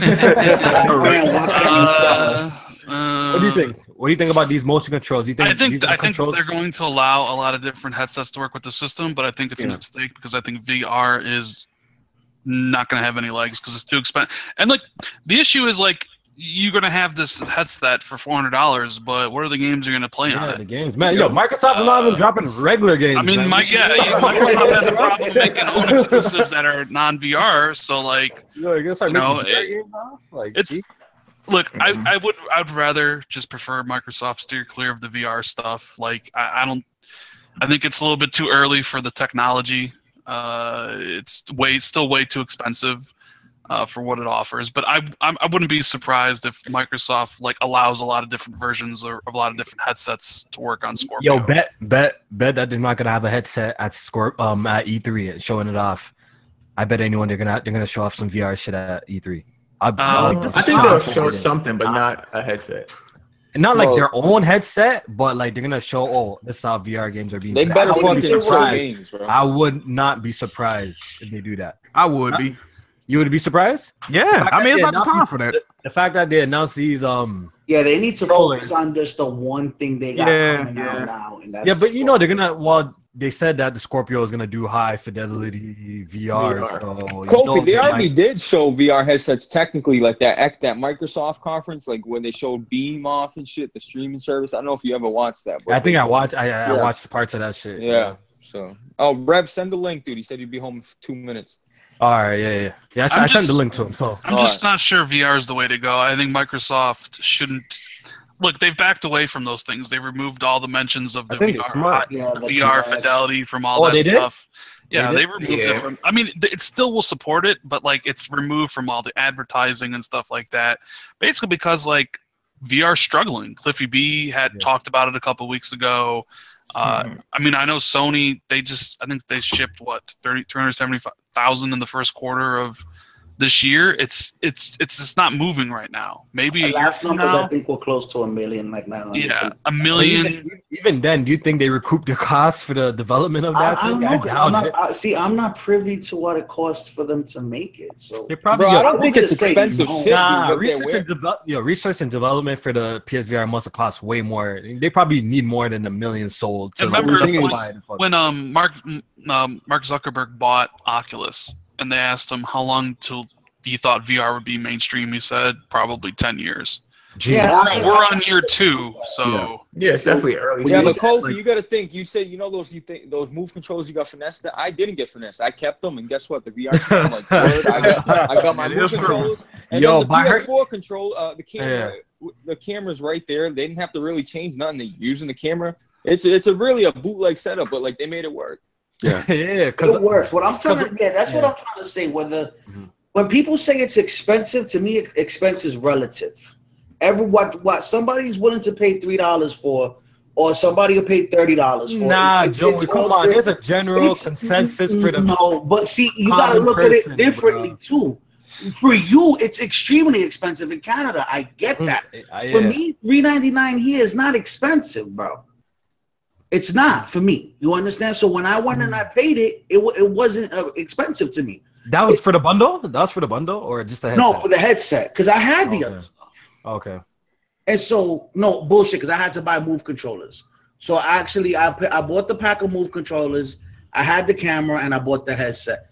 Okay. To me, the expense for the experience that I was getting at the time was more than justifiable for myself. And again, expenses like because you could ask people, or like look at console gamers versus why you want to keep upgrading, why you want to get a 1080 Ti, or it's too expensive. No, expense is to the individual who's willing to put out the money. Yeah, that's for sure. But I'm gonna holler at you in a year or two, and we're gonna see where Sony and their support with PSVR is at. No doubt. I mean, you can holler at me in 6 months. It'll probably be wrapped up back like it was until I started playing Resident Evil 7. Is what I'm trying to tell you. Yeah, it'll be interesting to see if they even talk about it at E3. But yeah, let's see. Let's see the long. They're gonna have to a little bit. If they want to keep people how they finesse man's with the Vita, I don't give a shit. How they finesse man's with the Vita, yo. You gotta be skeptical after that. Vita 2's at E3, by the way. You know that, right? No, get out of here. Get out of here. That's not happening. The PSP 2, I'm sorry, not the Vita. They can't call it the Vita. I think they're gonna announce a price drop for PSVR, and they might even announce another iteration. Okay, I might check out the second iteration. I would like to see that.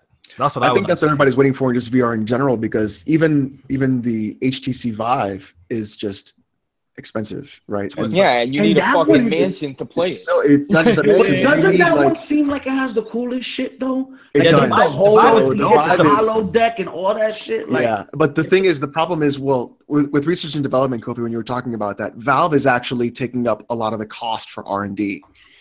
Ahead of time. And they got that money though. And Valve can do that. They've got Dota and CSGO. They can do whatever the fuck they want, right? So when you're looking at that, and then Oculus, I think, was doing something else where they were, I think, fronting you up or paying for something else. So there are people that are making games for that stuff, but it's to me, VR has become a lot of basically a Wii, where it's just waggle and a lot of like waggling around of the controller and things. Oh, sir, I'm not gonna have blatant disrespect like that. Please not do that. So, bro, it's just a very, like right now, I think until they like refine the movements and figure stuff out, I think it's just gonna feel like a 3D Wii game. Listen, when you're looking at it, like bro, that. It's one to one. This is the problem, bro. When you're looking at it, you're seeing the screen shaking. What the fuck is going? Bro, you gotta just put. Every time people come to my house and they try this shit, when people come over to drink and shit, they're like, wow. I'm like, all right, bro. All right. It definitely has that wow factor when you first put it on. I'm definitely not denying, because I told you I had that Oculus. I played Elite Dangerous. Now I remember that game. Was really cool. That looked really cool in VDR. I played Valkyrie. You know what game I couldn't finish? This is what almost made me put the shit down. I tried playing Adrift in VR. That shit honestly had me dying. Adrift was horrible with that. I couldn't play the game. It had me too sick. Gunjack was one of my favorites. That's another VR game. Gunjack was cool. Did you play any of the VR World games? No, I never had a PSVR. This was with my Oculus. Oh, with your Oculus. Okay. Yeah. Okay. I did, man. Yo, like I said, man. Even did you play London Heist, Blaze? London Heist was like, dude, I lit my cigar. I threw the light at this dude's face, bro. You saw the shit burn and blew bro. out. Yo, come on, y'all niggas don't know. Look at these. You legit grab a lighter, my guy. Take the cigar. You're using the controllers, and you have to. If you try to put the cigar anywhere but your mouth, the shit will not light. And you pull it in, you see the shit, the cherry on the cigar light up, and you exhale. You legit, because you feel like you have to exhale. And then the smoke come out your mouth, bro. And just be a cloud. Like, yo, y'all niggas don't. Yo, when I was ducking behind the desk when they was bucking, I was like, yo, this shit. Yo, I'm telling you, it feels like the Star Wars. The Star Wars is small, as short as it was. Mean, like if they make a game like that, like Valkyrie, I'm doing somersaults co-op. Crazy, it's man. Ridiculous, yo. Crazy. You legit. Me and my boy, Wallaby so crazy. Tony the Tiger. We would play Valkyrie, and it would be like, yo, I got a bogey on my 6. I'll be like, all right, bring him to me. So we'll start flying towards, and we're in the car. We see each other. We're coming closer, and I'll be like, "That's the game I wanted to play." It looks great. It looks great on the Pro, man. Yo, you gotta hit me up after this shit, Joe. Hit me up. Yeah, we should, because on the Pro, this shit is retarded, yo. Yeah, that's the game I actually wanted to play, but the reviews, when I was looking at the reviews, kind of turned me off. Oh, another game I played was Lucky's Tale, that platformer. It comes with every Oculus. But for real, when you bought the Oculus, I know we're getting off topic. Too much on this topic, but like, yo, when you bought the Oculus, dude, there wasn't that much support, bro. Let's be real. There wasn't a lot of games coming out, dude. PlayStation. You know what? PC don't got exclusives, yo. That's why. oh man, now you're barking on the wrong tree, building. You're barking up the wrong tree, baby. So keep talking about VRs like we. Let's go. It is, dude. It's not Alex, come on, bro. I'm just Alex, it's not at all. The thing is, like, okay, the stuff for the cigar and stuff like that. Yeah, it's novel in the beginning, but how far? It's not novel in the beginning. It's cool every time you do it. I don't know about that. Like, okay, so the first thing I did was I put the gun to my face and I pulled the trigger and nothing happened. So well, that's actually you. Right? So, sorry. so take me out of my misery. Fucking do it. Damn, this guy. How much immersion you want? give me all the immersion. I can't help you there. All I say is, man, you got to try it before you talk. Like that's it. Like you really.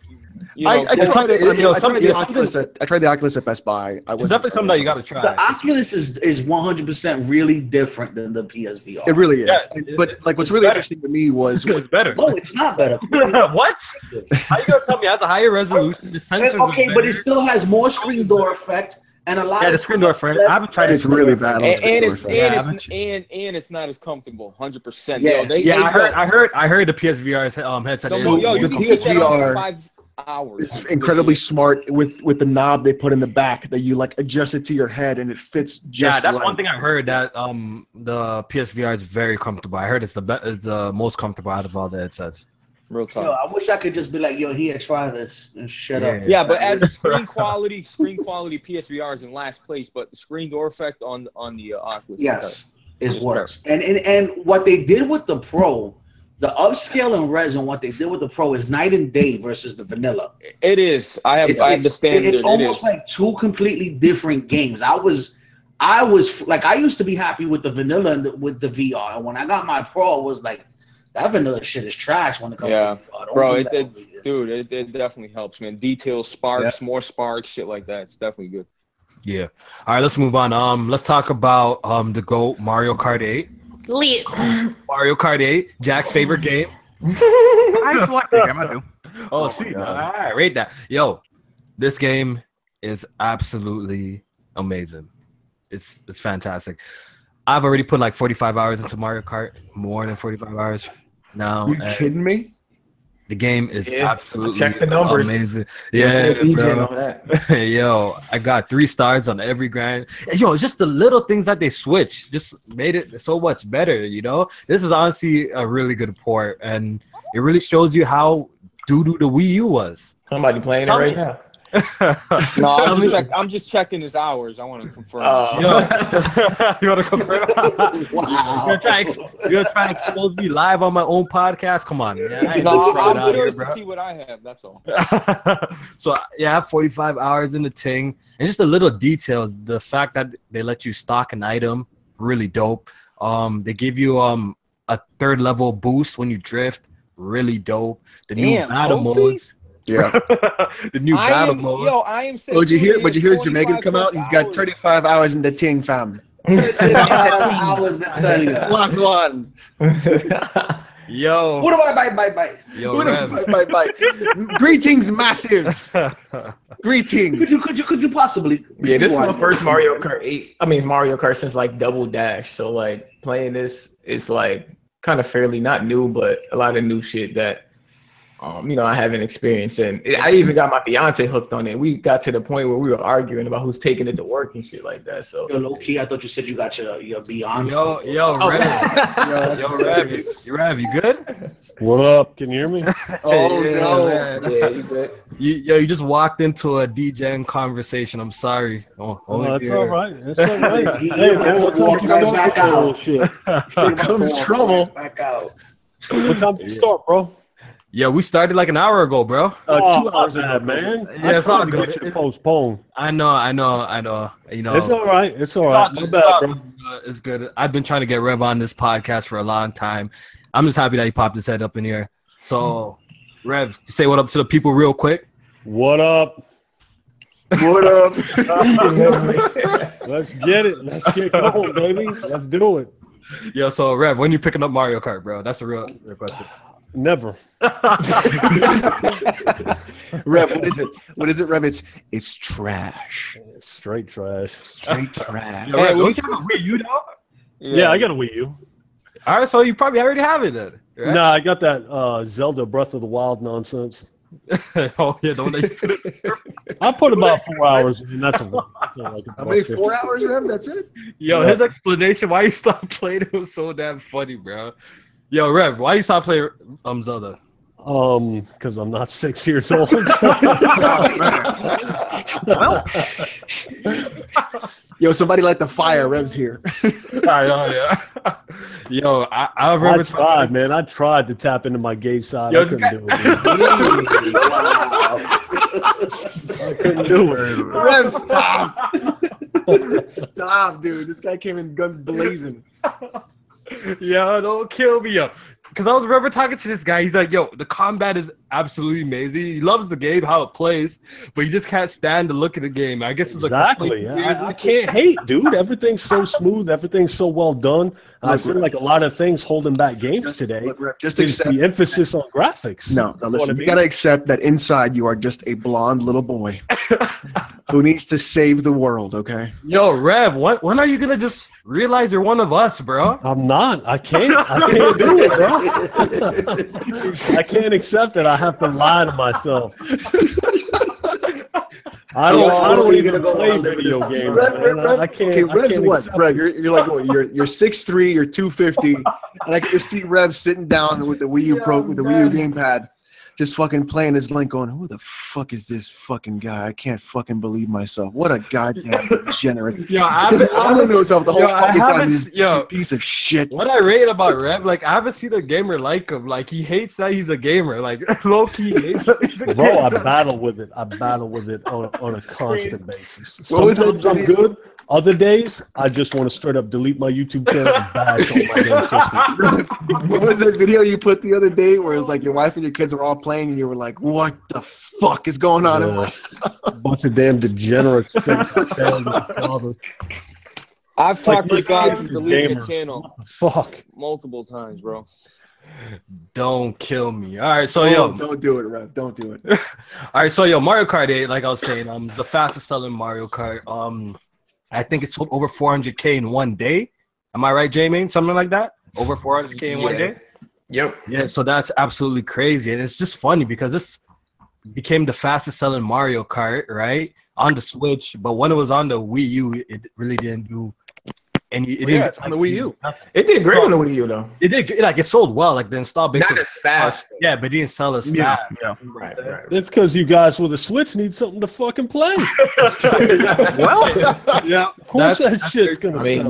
Knack sold over 2 million, so that says a lot about needing something to play. Yeah, yeah, definitely. Them launch games. Yeah, so it just really shows you how, like, you know, how trash the Wii was and how no one really knew what it was and shit like that. It was just a lot of bad stuff with the Wii U in general, like just the just the name, the way the console looked. People thought it was just a an extension of the Wii, and so yeah. Hopefully Nintendo get it right, yo. So Rev, what will it take for you to get a Switch, man? What game would it take for you to get a Switch? Honestly, I don't know. It'd have to take a game that I was interested in. I'd have to look at it and be like, damn, that looks awesome. Because you know me, I'll buy a damn system for one game. I bought a PC just to play Crysis. Yeah. You know what I mean? I don't know, though. I don't know what franchise Nintendo has that could pull me into getting a Switch. You started gaming on 360 time, right? You didn't play no N64. Look, I gamed here and there in the earlier years, but I did it behind closed doors. I never told you. So you came out of the closet, right? I bought a PS2 and I hid it. I didn't tell nobody. I had 3 games for it, and that was a wrap. And then I'd come out and me and Dumars were roommates, and I'd make fun of him for playing video games. You low key had one. And then I'd sneak and play God of War in the room. Oh no! Pretend that shit never happened. But so I did play games. I played Metal Gear Solid on the original PlayStation. It's the only game I had. Amazing. But I really got into games on the 360. When the 360 came out. Okay. All right. So yeah, Nintendo decided to release a 2DS as well. Quick thoughts on that, Rand? What do you think about the 2DS? What do I think about I hate I don't like Nintendo. So jeez, what did they do to you, bro? What did they do to you, bro? Yeah, they've been irrelevant for way too long with no games that are interesting to play. Irrelevant. Well, okay, let me rephrase that. Irrelevant to me. Okay. That's better. That's better. No, they've been pretty much irrelevant. He's right. No. Yo, Joe, if you don't stop, bro, switch again. Don't play, bro. We got them bottles. All right, so yo. Yeah, I got one right in front of me. What you want to talk about? So the 2DS, I thought it was pretty strange to randomly release this. They just dropped this out of the blue on a random night. Hey, drop random time, random day. Yeah, no one expected it to come, and I thought it was just kind of strange that they're dropping new hardware and the Switch is missing a message feature. You know, that kind of cheesed me a low key a little bit. Like, how's your main system right now missing a message feature, but you're dropping like some new hardware? But I mean, that's not really new hardware. They just took the 3D revision, revision. But that's really all it is, and they've done that before too. Yeah. Mm-hmm. So I'm just hoping that this is the last redesign we're getting of the 3DS line before they kill it off. I'm just hoping, because right now it's kind of pointless. Look, I'm not gonna want to carry my Switch around and have a 3DS around. You know, at this point, the Switch should be the portable system. You know, just redesign the Switch and make it smaller. I think it'll be like that for like the first year. They want to keep don't want to make the DS fans feel alienated, and then they'll phase it out. Well, they got so many but games the DS has been out. My bad, Blaze. Go ahead. No. I'm just saying they got so many games that, like, I play Mario Kart 7 on it, and it looks like pixel. It's so bad. The gameplay's smooth, but it looks so bad. The game don't look good. Yeah, like games don't look good on the. And they already came out with I bought a 2DS for little man that lives with me, and he likes it, but I'm like, dude, it looks like a piece of bread. I'm like, all right, cool, that's for kids. And then they came out with the shell, the 3DS style, which is cool, but like, yo, I don't understand it. It doesn't make sense to me. I don't. Yeah, hopefully it's the last revision. If this is like the last thing they drop before they're phasing it out, then I'm fine with it. I just want their focus to be on the Switch, because it's going to need some games. All right, so I want to talk about Darksiders 3. Yo, Rev, how do you feel about Darksiders 3, bro? So fuck about Darksiders 3. I'm so goddamn sick of these female. Well, Rev. Okay, look, there's actually a reason for that. It's because it's actually part of the comic book. So it's not like they just made it up. Shit? Look, you know what? Like, there's it's part of the comic. Like, it's legit or anything like that, bitching and crying and shit. It's just like, you know what, man? Get this shit out of here. That's how I look at it. Yo, so were you into the franchise before?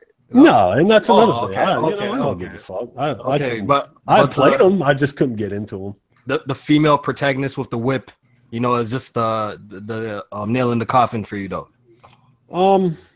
You know what? The gameplay looks smooth, but the pink whip, no good. Look, I bought Bayonetta last night on PC because I hear number one, I hear it's an awesome ass port. That game's great. And number two, for the first time, I was willing to try a game strictly on gameplay alone. Usually, I need everything. A good story, I need to be immersed. I was like, you know what? The gameplay looks smooth. Let me try it out. And it did. It had tip-top gameplay. But you know what? I can't get into it. I tried. I can't. Oh, really? You dropped it already? Wow. Yeah, I played it for an hour and but like she's like half naked, bro. Nah, she's wearing too much clothes. Bro, her hair is the clothes, and it comes off. Well, I can't play it long enough for that. It's like in the first hour. I didn't see that. She's dressed from head to toe. Her fucking clothes is her hair, and it comes off, and then she summons a giant dragon demon. Well, that's too late. I gotta go. She's naked, fucking fighting. Yo, Rev, I do have a recommendation. We were talking about it earlier. Vanquish. You heard about that, right? I'm gonna get it. Yeah, I've refunded it to my Steam wallet, and I'm just gonna use that to buy Vanquish. There you go. Trust me, get it. It's dope. Yeah. You talk to me about that after if you don't like it. Gameplay looks tight. It's dope. Super dope. Yeah. So definitely check that out. Let's talk about Phil Spencer's quotes. The god. Phil Spencer. Base Spencer. Let's talk about Daddy Phil. Yeah. So Ran, since you're the Xbox expert in here, I want you to, just recap for the people what Phil was saying about single player games for me, please. All right, so let's see. What was this, 2 weeks ago now? He had an interview in The Guardian, and he talked about single-player focus games as kind of dying in the industry because games-as-a-service type games are basically what publishers and developers want to make now because they make the most money. He mentioned Horizon Zero Dawn and Zelda as, even though they're great games and they probably sell well as being rare. And they're fighting against more headwind because of the games as a service thing. I made a video basically trying to like draw parallels to what I think Phil was going to greenlight for the future of Xbox games as a service stuff, and that's where I kind of a lot of the Xbox fans didn't appreciate. I took Phil to task on those comments, and I was called an undercover pony, which I always thought was kind of weird. Undercover pony. An undercover pony. Someone even accused me of getting paid by Sony for the last 10 years and by Yoshida to infiltrate the Xbox community and turn them into PlayStation fans. Where do people come up with this shit? Like, literally, last time I heard that was about Phil Harrison. The Mafia don't play, man. So a lot of people didn't. Undercover. A lot of people didn't take his comments the right way, or maybe the way he intended them, and I thought he kind of brought a lot of heat down on himself for basically using two exclusives of his two main competitors when he easily could have used something like Ghost Recon or something that failed to better get his point across. But his point is basically that single player type games are a dying breed, and that everybody wants to make games as a service because they actually make money. I mean, we've talked about the Hitman developer being sold off, and we talked about the Mass Effect essentially being dead as a franchise and things like that. So you take his quote forever how I guess we want to take it, and a lot of people they want to know what Xbox is doing. That's the kind of also the issue. Like, what Sony's doing, and Sony does focus on their single player properties, and they do pretty well with them. But a lot of people don't know about the future of Xbox, what it brings, what games Phil has greenlit for 2018 and 2019. And I think that there's a lot of concern about are the games Xbox will bring in the future going to be more like Sea of Thieves, where it's a multiplayer co-op focused games as a service game, or are they going to be more like single player focused stuff like Quantum Break or Rise or Sunset Overdrive? And hopefully that question is answered at E3 this year. Because if not, they're going to be in some serious trouble. So I was doing some thinking about, like, what is Microsoft going to do? And I think they're going to throw everyone a curveball. And I think Scorpio is going to try and do what Valve failed to do, and that's do their Steam machine. How can it be that? So when I look at the specs of the Scorpio and I see the kind of PC you can build for around the same price, and I see what they're doing with the Windows Store, them using Windows 10 in the Scorpio as well, and then them also using a lot of just Windows proprietary software, doing the Play Anywhere thing, doing the Xbox Game Pass. I'm seeing them trying to branch out as much as possible in more than just a console gaming thing. I think they want to create what Valve has, but across multiple spaces, not only in just the console world, but the PC world. So I think, me personally, I think from a business standpoint, instead of them saying we have an install base of 30 million consoles, they're going to say we have an install base of 100 million users with Windows and with our consoles. So your game should be published on the Windows Store and the Xbox Scorpio because you're going to reach this many more people rather than just a specific console. So I think they're going to try and do more of games as a service, but not in the sense of a service of episodic games, but more in the sense of like, you can play your game anywhere. If you want to play on your console, we have a Scorpio for you. If you want to play on your PC, we have your Windows Store for you. You can play them between either one, and you're going to live in the Windows or the Xbox universe, if you want to call it that. I think that's where they're going to go.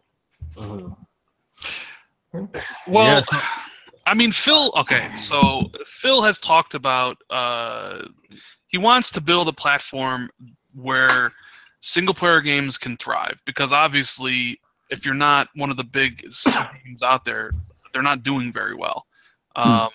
So he's trying to build up the infrastructure and stuff to probably do exactly what you said.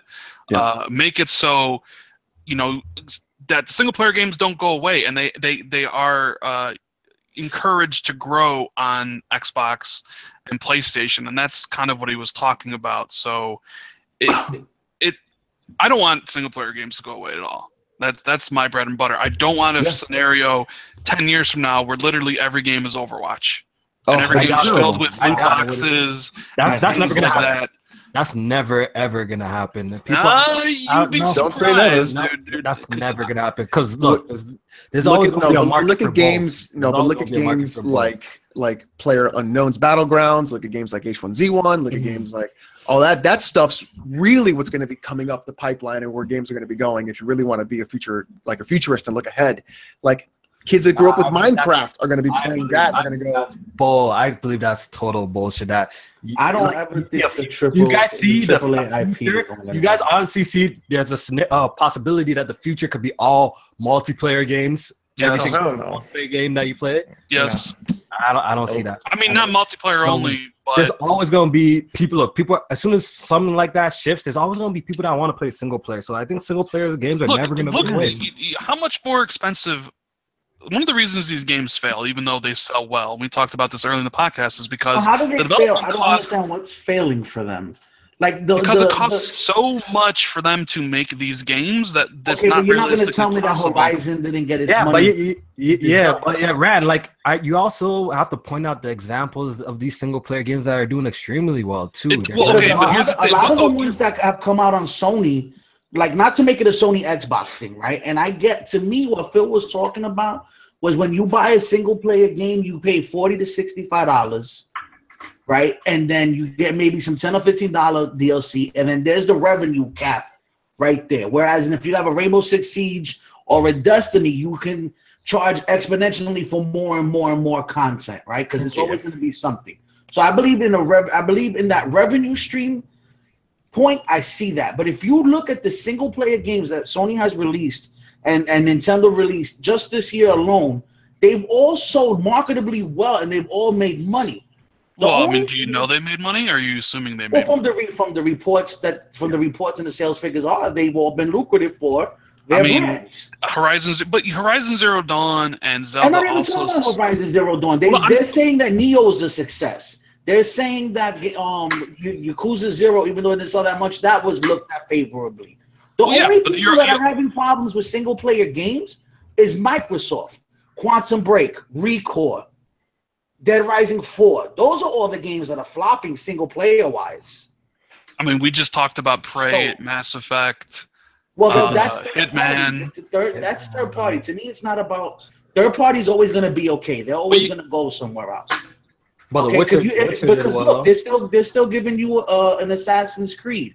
They're still giving you a Red Dead is about to drop. Well, that's because that's Ubisoft. That they're in the business of making games. Exactly. So we're talking about we're talking about what Phil Spencer says. So we're talking about Microsoft, and then their next competitor legitly is Sony. We're not talking about what Ubisoft is doing, what Rockstar and all of them are doing.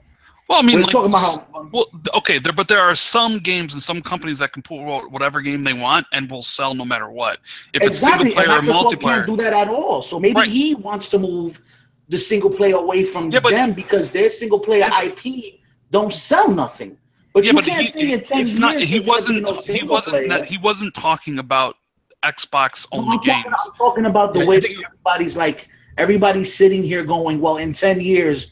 The majority of the games are going to be multiplayer or this. I believe there's going to be a lot of games as services, 100%. If you look at the model, you see that it's lucrative. You can't deny that model is lucrative. But this true single player AAA IP experience is never going to go away.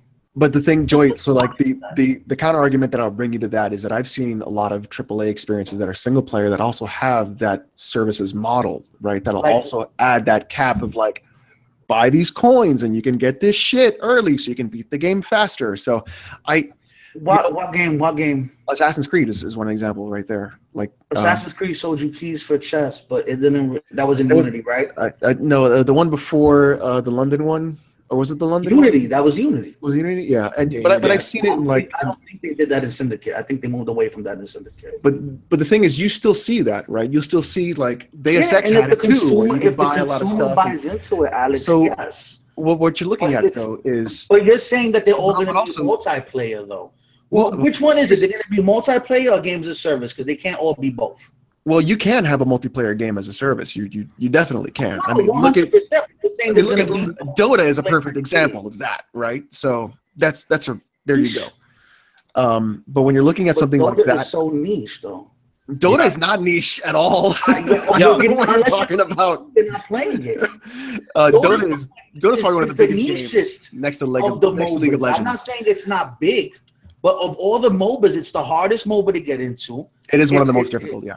So it's extremely niche. But to say that it's niche, Dota 2 is bigger than any console game outside of like 100%. I can't argue that. I wouldn't say niche is the thing. I would say that Dota has a much higher. It's not for everybody, man. It has a much higher barrier to entry. I think would be the right way. It's not welcoming. But when you look at something like when you look at games now that are like top selling, right? You're looking at Player Unknown Battlegrounds, which is like #1 for like the last 4 weeks. They made on PC. They made money, but they made money hand over fist regardless, right? You look at kids now that are growing up, that they grew up with Minecraft, and they grew up with multiplayer servers in Minecraft, and they grew up playing those kinds of experiences, things that we never really played. We played a lot of like single player stuff when we were kids, right? Yes. So the Mario, Super Mario, all that good stuff. So we're more accustomed to this. So I'm thinking, right, the generational shift is going to happen where that generation is more accustomed to a massive multiplayer online game where the world procedurally changes and things like that. We almost saw it with what's that game? I see what you're saying, and I totally see where Phil's coming from, but I think he just worded it incorrectly. I think that in the next 10 years afterwards, experience is going to be gone. I don't think you're going to lose that. I got a question. I got a question for Rev. Would you mind games going episodic on Microsoft? Yeah, I absolutely would. I think that's a huge reason why I never got into Hitman, the newest one. That's what we were saying. It went episodic, so I just kind of was like, screw it. So you're not really down with that model. So if like that model of releasing games like that. Because I feel like that's nickel and diming me, and I ain't got time for that. Yeah, and I think that's where a lot of the problems are going to be, where people are going to be like, well, the average gaming age is like 33. For the average gamer. So they're going to be like, you're nickel and diming me. I don't have enough money because I have fucking kids. So fuck off. Right. But I mean, like, Joey, it's not like Xbox versus PlayStation at all. Like, right? Like, I never said it. Like, when I got all this heat like 2 weeks ago and made that video, like, I ended up talking to Phil for like 2 hours, just me and him in a party, and he explained everything that he meant in. I love how he just fits that in there. I was talking to Phil. Well, I mean, I wanted you to know that. No, I know. Believe me. I know that you know. I'm not disagreeing with where you get your knowledge from. Or I would never question that. Like, I know. To me, if you had to label a Best Buy, it kind of would be you, right?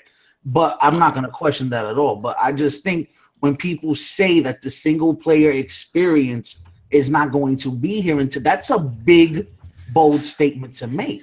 Right, and I get that, and there will be games that do it, but when like his comment was more like, look at the top games on PlayStation, look at the top games on Xbox, Steam. They're all games with a strong multiplayer focus, not necessarily maybe games as a service, 100%. Right? I mean, even Uncharted 4 has games as a service multiplayer, and even Last of Us did as well. The only one that kind of hasn't is like Horizon Zero Dawn, because that's strictly a single player game. But as time has gone, I mean, hell, like if you can think back 10 years ago to where it is now, the games that used to light up the sales charts were strictly single player, and now the games that light up the sales charts are basically Overwatch, Grand Theft Auto, Rainbow Six. So the transition has already happened, and we've seen it. They've taken stuff from the mobile market, the loot boxes, and then they've put it in single player games. It's in Gears 5, it's in Gears 4, it's in Halo 5, it's in it's basically in every single game, and it's permeated through it, and they make so much money, and these are still businesses, so they're going to look at this and say, this is what, and they have the analytics, they have the data. Phil knows exactly what everybody's playing on Xbox Live, right? So he knows that, yeah, people will pick up, say, you know, Recore and play it for a week, but they're done. But Rainbow Six Siege comes out in 2015, and people are still playing it now. And the audience, so the data is telling them that the games that people want to play and want to play for a long time and want to engage with for extended periods of time and spend their money on these loot boxes are these games as a service. But I give you that, because I said all that earlier when I was retorting the thing. I said he's looking at mainly from a financial or fiscal thing. I said all that. I said that earlier in the podcast I did with Icy Rhythms, Failed to Listen, Deep at First, whatever he wants to be called nowadays. I've said all these things. I concur 100%. I will submit to that 100%. What I'm not going to submit to is that they're gonna do away with experiences like Horizon Zero Dawn or a Zelda type experience or something like that. That's what I'm not gonna. All right, yo, Jack, would you be okay with an all multiplayer future? Jack, you there? He probably cut. You guys were yapping all these. Yo, would you be okay with a multiplayer future? Oh hell no!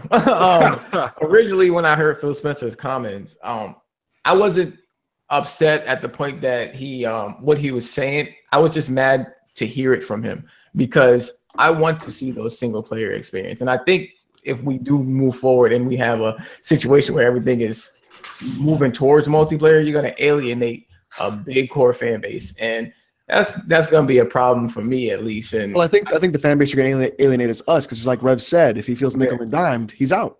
Right, but then they're going to look at numbers and be like, well, we're still, killing it. Yeah, because now the kids will just replace us. And then right. Right. So that's why I was disappointed to hear that from him because he's absolutely right. He's right. Like what Rand just said, that sums it up. Making more money, yeah, because of the microtransactions and the bullshit. That's what I hate the most about my game. Look, I feel Rob low key how with Forza Horizon 3, although that game is absolutely spectacular. Man's bought the Ultimate Edition. You know what I'm saying? Yes. Like 140. Man's had to buy the Blizzard Storm. That's another 25. Man's had to buy the Hot Wheels. That's another 20 something. So in total, I spent like $200 and some dollars. All of the games are absolutely amazing, but like, you would expect that you cop it one time, and you'll get all these packages. Hey, I just want to say I one. was just talking about that with Rev. Like when we bought the $100 version. Yo, Jack, and we don't have. Hey, can you hear me? Yeah. Yo, Jack, all right, Mike. Huh? Yeah, how do I can hear Jack? Yeah, I hear him. Y'all hear? I guess not. Wait, y'all hear me? Yeah, we hear. Okay. Yo, you hear that? Yeah, we can hear him. Oh, somebody's got their speakers open. Yo, you not hearing that cracking shit? No. Yo, hold on. All right, you guys. What the hell? I think Jack's speakers were open and getting feedback. Wait a minute, what the fuck? Okay. Well, let me hear the stream, bro. What the fuck? It says that you're muting him, Kofi. He's not even the host. How is he even doing that? I don't know. It says Kofi muted Jack. What is going on? Y'all caught up. Maybe it's on my end, yo. Maybe it's on mine. This man is having an issue. Hold on. Do I got background noise? No. What? All right. So look. In the meantime. Okay. What do you call a Hispanic guy with a rubber toe? This is gonna be good. I have a feeling it is. I have no idea. A jumping bean? I don't know what. No, man. Roberto.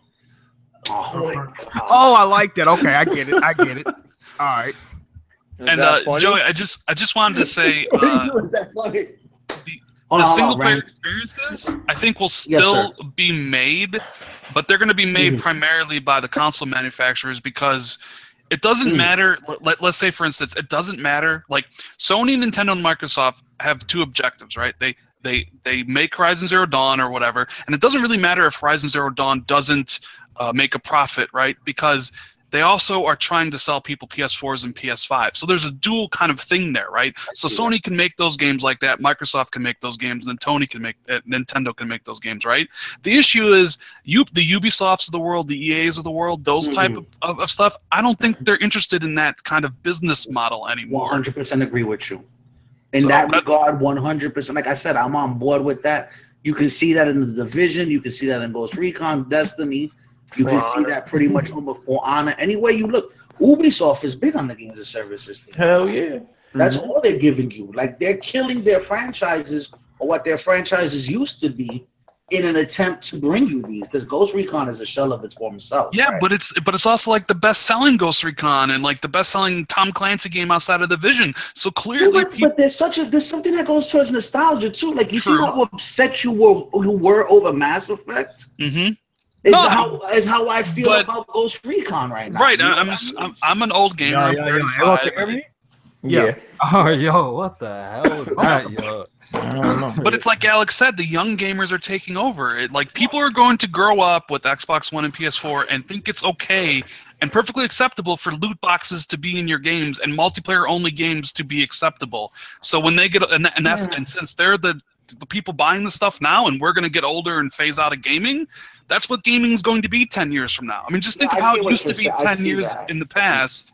Then like it. No, that's from that mobile gaming bullshit. That's where that all came from. I blame PC. That too, yeah. PC. Get out of here. It's all your fault. I'm done. It's all my fault for Dota and CS:GO. All those boxes. Yo, Rev, what's the last straw for you, man? What's the last straw for you? I don't know. I mean, we're talking about Microsoft and their exclusives going away, or their single-player campaigns. When was the last good single-player exclusive campaign from Microsoft? It's been a while. You know what I mean? V-Core? Yeah. Fuck been a while. Straight dog shit. That was mediocrity at its finest. I'm not going to say the game was straight a piece of shit, but it was just not good enough. It was a piece of shit. It's not good enough. It was just not good enough. Yeah. Which one's Dead Rising or Quantum They're Break? not going to do single-player camp. Who gives a fuck? They suck anyways. You go to Sony for the single-player experiences. Okay, so you cool with Microsoft just dealing with multiplayer then, Rev? You cool with that, something like that? Yeah, but hasn't it always been Microsoft's bag? I'm pretty picky on my games right now. You know what I mean? So Yeah. I'm kind of bracing myself for the future, because I feel everything more than the cloud, more than the online only. I'm more concerned with games going to just straight up lame shit. Everything just being gay. I mean, look at Sea of Thieves. Are you fucking kidding me? You know what I mean? I want to play God of War. I want to play The Last of Us as Joel, not fucking Lesbo 13-year-old Ellie. Oh my god. And this is the trend that gaming is going. That's what concerns me with gaming. What's that game that Jack Move plays where you run around beating people up with your hair and your? Oh, hey man, Shantae disrespect will not be tolerated. Shantae's a classic game rep. See, I will immerse myself into a game, and if I can't do that, I don't care. I know, man. So if games just go more and more toward this gay shit, I'll just stop playing. Simple as that. Or just keep playing old games. Yeah, I'll do what I'm doing now. Play old shit. You've been on Mad Max for like what, 60 hours already? Oh, bro, Mad Max is so fucking good. Yeah, I suck. Really? It's so good. You know what though? I think I'd be a little bit more immersed if I were a redheaded chick, though. You know what I mean? There you go. There you go. Don't they have a redheaded chick in that game? Is it the? She does. She's hot too. Yeah, she kind of does look good, low key. Nah, Mad Max was a good game. I thoroughly enjoyed it. Yo, what's your problem with Ghost Recon, bro? What I don't. Who, me?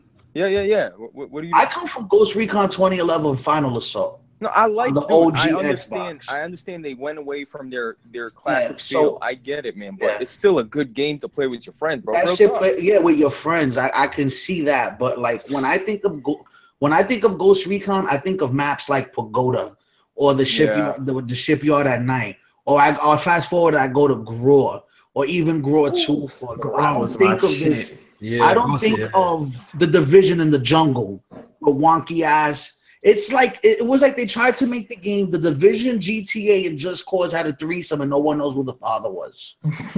Like that's what they tried to do with Ghost Recon, and it just didn't work for me. Yo, Blaze, you be playing Ghost Recon with Rev, right? Yeah, we haven't played in a while, but yeah, we got bored, bro. It's a wrap. You know, it's done.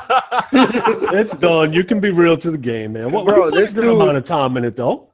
Yeah, we did. We put like 20, 30 hours, I would say. Yeah, but like, I mean that's standard for a game, bro, and then I'm bored. That, man. Like, yo, we'll stay there for like 20 minutes in the store. And I'm like, bro, this one trash, this trash. And I'm like, we finally get a game. I think I've told the story. Warhammer, you cutting up the rats. Once he found out we were killing rats and he died, he's like, he uninstalled it. The same, like, 10 minutes. I want to kill fucking rats, just like Prey. I'm shooting a guitar with a fucking cum guzzler. It's like, man, oh my god! I'm sticking these dudes to the floor and then shooting them. Get this shit out of my face. Yeah, perfect. Yo, Rev, what's your thoughts on Prey, man? What's your thoughts on Prey? It's just not appealing to me. It seems like a good game. All this is preference, people. I'm not saying these games are trash as a whole. Mario, I'm sure, has good level design and good gameplay. It's just not for me. You know? Yeah, I feel you. Look at my favorite games. Oh, go ahead, Kofi. No. Go ahead. Finish up, bro. I'm just saying my favorite games are games that I feel like I can immerse myself into that character. I know that sounds gay if you think about it, but it's how I am, man. Like The Witcher 3, I really got into it because I could see myself as that character. Mad Max, God of War. These are characters that I would want to be, that I want to portray. Mm-hmm. A redheaded fucking Alloy is not what I want to play. So, Rev, what you're telling me is that you want to be inside all these guys that you're playing? Oh, man. I mean, that's one way to look at it. It's like putting on a VR headset. I want to be the guy in the experience. And you know, Rev, like when I made that video about the whole like your character choice and everything like that, people were shitting on you because you're like, no, I'm not gonna play as a fucking girl. And I'm like, but it's Rev. He not just that it's you, but you can choose whatever the fuck you want to play and however you decide to play games. Like that's the whole point of gaming. And it does matter. Look at the guy on Twitter that posted that shit about his wife with this new Call of Duty. Hey, can we play as females in multiplayer? Because my wife is real worried. It's like, well, it's fine for her. You know what I mean? But I say it and I'm sexist. Well, how about she's fucking sexist? Well, you know the hetero male's been under attack forever now. It makes a difference. I don't care what anybody says. It makes a difference. Yeah, I mean, it's got to make sense. I don't mind being a girl in the game. Oh, I'm sure you don't. You played Tomb Raider. I did play Tomb Raider, and you know what? Tomb Raider was an excellent game, and in the grand scheme of things, Tomb Raider was better than Uncharted 1 through 3. All right. What are you talking about? Somebody just got Mario. Ready for this? Ready for this? Let me go grab my popcorn. How about this one? Uncharted. Uncharted is a shit series, and it's nothing but corridor shooting and fucking pop-up enemies. It's not. So it's gonna be It's not a good game. It's not a good game. Tomb Raider's better than the first 3 Uncharted. I'm telling you. Okay. I'm gonna agree with Red with something. Rise of the Tomb Raider is better than Uncharted 1 and Uncharted 3. Fact. Rise of the Tomb Raider? Better than Uncharted 1 and 3, Jack. You gotta admit that. No, I'm saying I'll give you that. Yo, Jack, keep it 100. Keep it a stack. Keep it a stack. It ain't better. I prefer Uncharted 1. Uncharted 3 probably. I'm playing through Uncharted 3 right now. You can't tell me fucking Rise of the Tomb Raider. I really like Uncharted 3. Yeah, Rise of the Tomb Raider is definitely I don't know what it is about Uncharted, but like that game fucking boils my fucking ears. The game is amazing, but it's not a good it's not a good game because all you basically do is you sit under cover that's chest high and you wait for enemies to pop up, then you shoot them, you duck back down, you reload, and you move forward. There's literally nothing in that game that is good. Nothing but the writing. And even the writing is fucking subpar. Now chill, kid. Alex, I think you're kind of pushing it right now. Bro, Alex, oh my god, people fucking suck Uncharted's dick all day long, and it's Uncharted disrespect. I'm not ready for this. Like that, yo. Uncharted 4, Uncharted 2, absolutely spectacular games. Kofi, the first Tomb Raider was better than Rise of the Tomb Raider to me. I think so. Facts. That's facts. I couldn't get into Rise of the Tomb Raider. Really? Rise of the Tomb Raider is not better than the Tomb Raider 1 was good. That got me hooked. I played through it. That's facts all day. Right, Jack? The first one was dope. The first one was dope.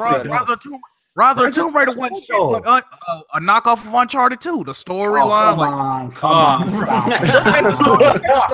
Rise of the Tomb Raider and then play Uncharted 2. He's right, dude. You looking for the what else is crazy? Tomb Raider is more mature than fucking Uncharted. It is. Yeah, absolutely.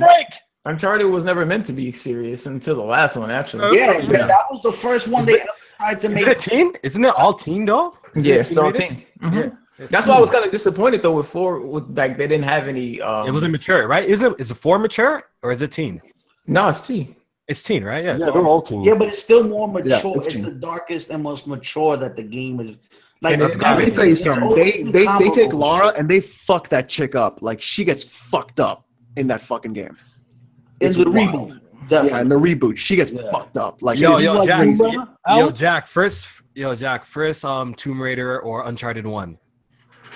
Ooh. Because you can't call it the first Tomb Raider. You have to call it the reboot. The reboot. You know what I mean. You know what I mean. The reboot was inspired by Uncharted. So the reboot is more fun than Uncharted 1. Because Tomb Raider 2 from the original series is better than all of them. Uncharted 1 got way better right than the reboot of Tomb Raider, though. So, but the gameplay, dude, the gore. The gameplay is better in the reboot of Tomb Raider. It needs just a little more blood. Yeah, I stand by it that Rise of the Tomb Raider is definitely better than Uncharted 1 and Uncharted 3. 2, I don't think so. I have to actually go back and replay 2. Hold on, but the thing is, you're being blinded by 2 because the second the fucking blue alien things come out, I'm fucking done with that goddamn game. All right, I'm just like, what the fuck is this shit? You have all this great Indiana Jones shit, and all of a sudden you get like fucking blue things. And you're like, yeah, this is great. And then the final boss, you're running in a circle throwing grenades. Fuck out of here. Yeah. Got some supernatural. 2's the best. Spoilers. Come on. Some of us have the Uncharted games. But the thing is, the same thing happened with Tomb Raider. Like the reboot, the same thing happened. Like you're playing this great fucking game, you're learning about lore, and then all of a sudden it's like mystical Asian fucking monsters show up, and you're like, what the supernatural stuff? What the fuck is this? Alex, that doesn't make any sense. I've seen some of the bullshit you play. Why would you have a problem with that? Yeah, the supernatural. Exposed. That doesn't make sense. I've clicked on your streams. You're playing the weirdest fucking shit. First of all, Fury is fucking cool as shit. All right, that doesn't make sense. Since we got Rev up in here, I'd be always like saying, Rev is the only person that can make Xbox great again. So, Rev, what do you think Xbox needs at this point, man? Let me tell you something, Kofi. Sony can swing and miss at E3. Microsoft can't miss. Yeah. If they fuck this up, they're done. Yeah, I agree that they have so much pressure on them with the C3. They have to really show. It's not even with just the 4K going around screaming 4K with these games. They got to show some games. Well, they have to have some new games. They have to have. Rev, can I ask you a question? What would you consider a miss by Microsoft?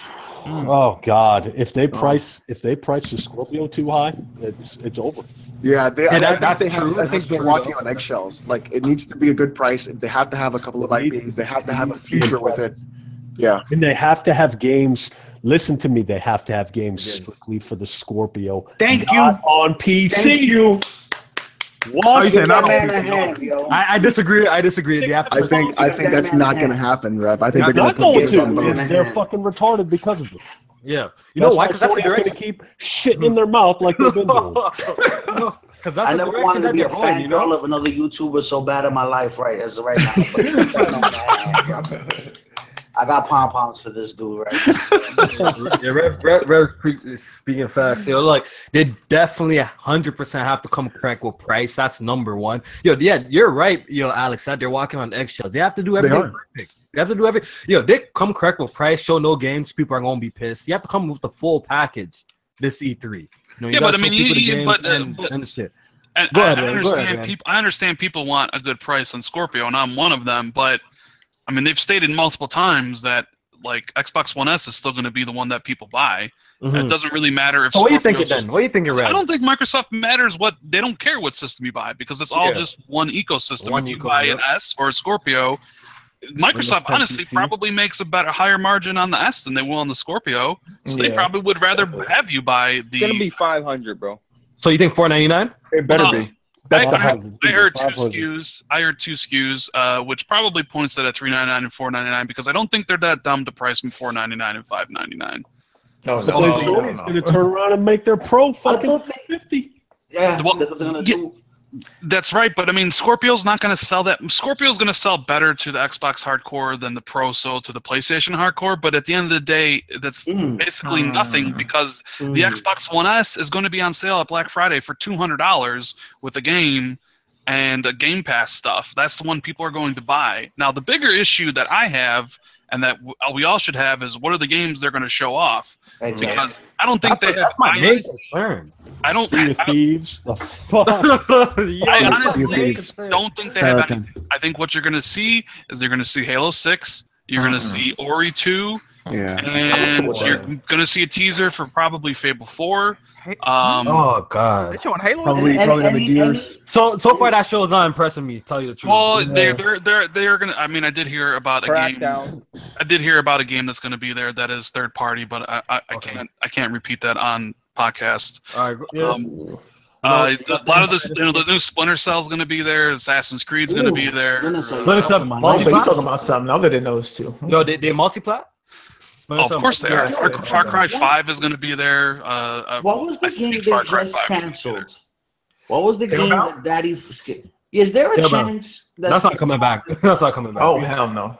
Yo, Rev, out of Microsoft's. Hold on, I was announced asking games- Rev. Is there oh, Scalebound's coming back? No. Is there any chance No. of that? Oh, okay. No. Okay, thank you. Yo, Rev, out of all Microsoft's games, what do you think? What's the game you're most excited for out of all Microsoft's games right now that they have Right announced? now, I guess Crackdown 3. Crackdown 3, right? Yeah. You play State of Decay? No, hell no. The gameplay was trash. Y'all not hype for Yeah. Cuphead, bro?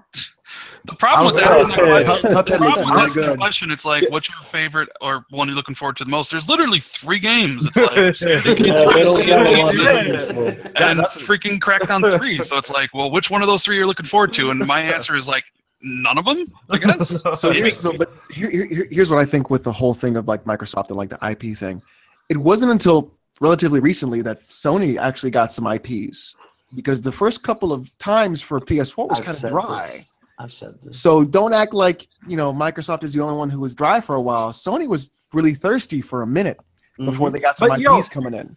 But Yeah, but So- they've been consistent, whether they're Sony's irrelevant. got or more not. games or like than Microsoft. Yeah, because I remember in what was the era. launch title for PS4? It was Knack. And then you Knack, had what? Killzone. Killzone, and then I you think had what else? What was that downloadable one with the shooting? Resogun. Now, Resogun, to me, Resogun was the best game on that launch. That's facts. That's facts. Yeah. Look, it took Sony a long time to get their first-party studios in order. Now the they're in ball's really order. rolling, They're though. in order now, though. That's the thing. Microsoft had every opportunity to chip away at Sony's market share the last 4 years, because Sony, like you guys said, they for the first couple years they weren't really dropping anything mind-blowing until Bloodborne in 2015 and Uncharted 4. But then, Uncharted 4 is Uncharted, but like something new. And then this year, Horizon, and it just so happened every Japanese game that is a de facto exclusive was just good. But nobody would care if all those Japanese games were bad. They just happened to be really good this time around, Exactly. That's it right there. Like, Yo, Rev, you played Neo? extra padding for all of them. No, You didn't play Neo's Neo? good. I tried it, but You- I couldn't get into you it. couldn't get I have no complaints about it. I can't talk shit about it. It seemed okay. like a good I'm game. still trying to beat that shit. Yeah. Where you at right now, Jim? I'm in the second to last region. I'm on the last region right now. That game has been a real slow grind for me, but I've thoroughly enjoyed it, yo. Hell yeah. Shit's I fire. can't wait to play Bloodborne. I'll tell you Man, what. I'm just, yo, I'm hearing Bloodborne 2. I'm hearing that a lot right now. I don't think Bloodborne 2 is going to happen. I think I'm it will. hearing that a I lot. think it will. I think Resistance will happen too. I can't wait. For Oh, please bring that. Yeah, Jack, high five right there. For trying. Oh, fam, fuck Resistance. I love Resistance. Trash. Famous Wow. trash. Resistance is fucking garbage, boy. Why, Alex? Why do you think Bloodborne 2 is not gonna happen? I just think they're working on different projects, and I think that the developer is very tired of doing that same kind of game. No, it's not going to be from Miyazaki, dude. It's going to be from the Yeah, guy he that don't- made he Dark did Souls say- 2. Yeah, because Dark Souls 2 is so good, wasn't it? It was. It's one of my It favorites. was Dark Souls 2's trash, bro. It's the worst Dude, one. why is it trash? It I'm is not going to get. Oh Alex, my god! Do I really dude, gotta do this to you, bro? You're my boy. I even made a video Alex, for you, man. Alex. Oh my god! Alex. Dark Souls 2 is not as good as Dark Souls. Yes, Dark this is the dude. It's the All worst right, so one look, in the here's series. the thing. It's the Dark worst Souls one in the 2 series. is the worst one in the series, but Okay. when you compare it to the other Souls games, it is the trashiest one. Now, when you're looking at Dark Souls 2 compared to all the other games that are out, it is still a good game, yes. But in the Souls series, it is a terrible game. It's the Uncharted 3 of Dark Souls, what you're saying. But can I say my something? Dude, Dark Souls 2 brought bonfire fast traveling, okay? Which is All terrible. This shit, which is terrible. That's why Which they've is terrible adopted, because that's the- why the- they've adopted it with Bloodborne and Dark Souls. The 3, problem okay? the problem with Dark Souls 2 is that unlike Dark Souls The 1 level and Dark design Souls was trash. 3, the level design is horrible. so think of Dark Souls 2 as an open plane, right? So you needed the fast travel. Unlike Dark Souls 1 where it When was you a can, very shortcuts. Yes. not shortcuts, but it was very vertical, right? It was a very vertical game. So all the levels went up and down in each other. So you had that ability to do that. So you didn't need fast travel because there were so many smart ways to get around the world. With Dark Souls 2 being very wide and flat and open, you had to have fast travel because if not, you'd be running back and forth all day long. Now let So me it's ask you incredible- something. So it's incredibly boring because you're walking through a very boring world that's flat and open. You don't have very many things to explore. And then not only that, but the Scholar of the First Sin is the only way to play that game because that's where they fix a lot of the problems. But still, And it's Dark 60 Souls 2, frames.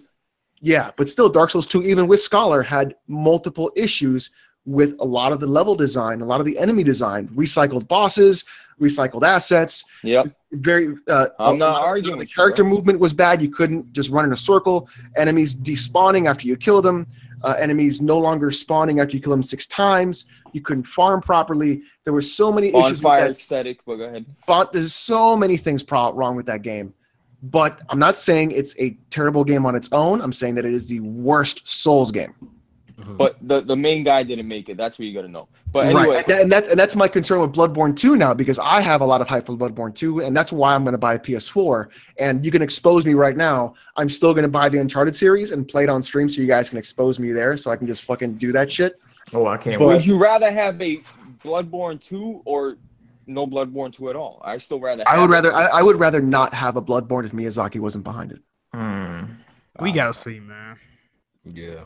Personally, the thing with Bloodborne 2, I could swear that they said they were working on a couple IPs, and one of them was a sequel. That doesn't necessarily. No, they're making on a mech. They're making the mech game. I forgot, what was it called? Mech Warrior, whatever the fuck. No. They had a different game. Yeah, no. What's it called? They've made a bunch of them. God damn it! Whatever. It's the mech games. You know, Armored Core. Armored Core. Wait, they're doing an Armored Core? Yeah, that's what they're making, dude. 100%. Holy shit, that's fucking amazing. Yeah. I still think that I fucking love Armored Core. I just got really excited.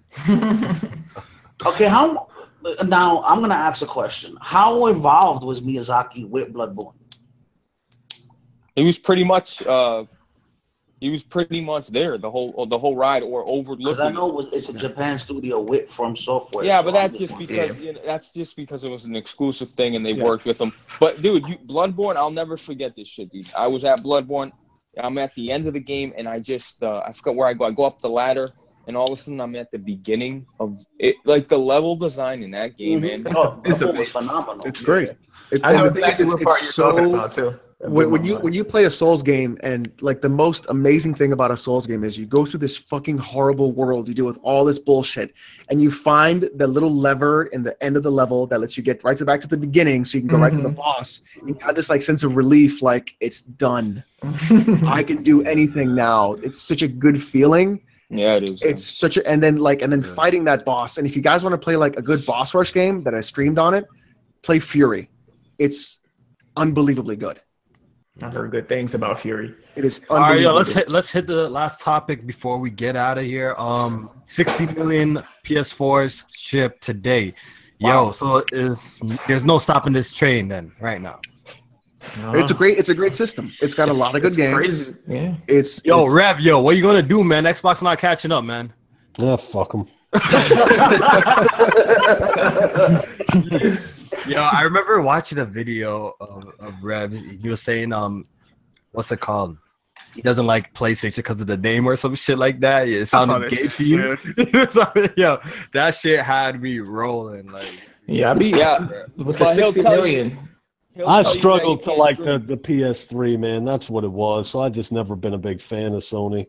And not to mention, I feel like its fanboys are just straight up rabid. Yeah, but Xbox fanboys are bad too. Yeah, they've been bad, but that's because the Xbox is so far fucking behind these guys. It kind of reminds me of like the Super Nintendo and Sega Genesis console wars. Remember those where the fanboys were like super rabid about the Genesis? And you had that the Genesis was a good system with good games. The Xbox One, not so much. And Kofi, I bought like 4 PS4s, so. Jeez. Whoa, what the hell, Rev? Damn. Rev, you want me to drive up there and pick one up? No, I don't have 2 at the moment. He don't even want the system. He just want to see Rev in the eyes. He just want to look at him. I just need new shit. If it's a new console, I don't give a fuck what it is. I'm gonna get it. Yeah. With the exception of that Ouya bullshit. Oh, did you really buy an Ouya? No, I said with the exception of. Dude, he called me the other day. Hey, no. Kofi called me the other day. He's like, bro, I just ordered a Killzone and a Vita off Amazon. It's coming in the mail. And dude, and it's a pretty good impression. Bro, I started laughing for like 10 minutes straight. He's like, bro, what's so funny? I'm like, Rev, come on, bro. Stop playing. He's like, bro, It looks badass, you know. He got me to believe him, and I'm starting like, yeah, man, you're gonna fucking like it. You really think I bought that trash? Hey, to answer the question though, man, it's a wrap. There's nothing Microsoft can do to catch up with Sony. All they can hope to do now is just stay afloat on their own. Make their So fans Sony's gone. That's it. There's no point even trying. I mean, when I look at what Microsoft did in the beginning and like all those missteps, it's crazy how they even since recovered. I got Rev up in here, I want to ask him all the questions, bro. Okay, I was having this discussion with like the panel on the last podcast, and we were saying what killed the Xbox One in the beginning. Yeah, Was it resolution? It was the Kinect, the weaker console. Was it the DRM, or was it the price? It was the main thing was the Kinect, and then you got to factor in the fact that it was weaker. Plus, the DRM damn sure didn't help them none. So what was the biggest problem though? Like, what would you say? Was it the DRM price the or $500? The price, right? Not the power. You don't believe it was the power? I'd say the price, and it's shipping with a Kinect. I would also add the focus on TV. Absolutely. Okay. I'm still gonna go with it was the weaker console for the price. It was the there for DRM that conversation. The DRM killed it. Oh, okay. I feel like casuals, people just going and buying a console didn't know that. They're looking at the console at 500, so the price, the console is 400. It's like, I'm getting the 400, and it's Sony. It's an established system. You know what I mean? They shot themselves in the foot with that. Plus the games look better on Sony and it's cheaper. Yeah, because I was having a debate. A lot of people were debating with me because they believed it was the power and the whole 1080p thing. But I was on the fence that Microsoft already fucked up way before all these resolution comparisons even came out. But do you remember when Sony was releasing those commercials? Yeah, that destroyed them too. 1080p. Yeah. So not only that, Digital Foundry made a living off of 1080p, 792p on the Xbox. How many of those videos came out between 2014 and 2015? Yeah, but Microsoft, that was after the fact. But that was after. But Microsoft, I'm saying the mistake. Remember, the console launched in November. They tried to walk back from the DRM. They couldn't do that, right? The message didn't get out quick enough. Then they had a more expensive console.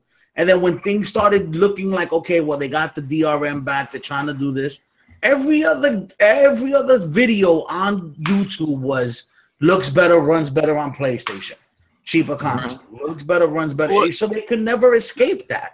Kofi, you didn't even have the main option in your thing, man. Because all this stuff, every single one of these things you guys talk about as an issue, all goes back to one singular thing. Metric. Metric, yeah, but it's the power brick. It literally was the Kinect. Kinect is the reason the system was $500.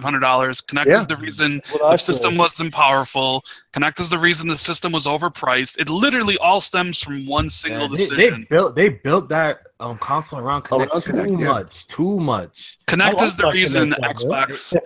Kinect is the reason the Xbox is where it's at. That's why everybody who had anything to do with it is pretty much gone from the company. It's a trash. They canceled, guys. They canceled new core franchises in favor of Kinect games from 2009 to 2013. No wonder why they're not touching VR. That was a horse that they were betting on, that they were willing to bet on. Skittles, no. Yeah, he's right, man. He's right all day.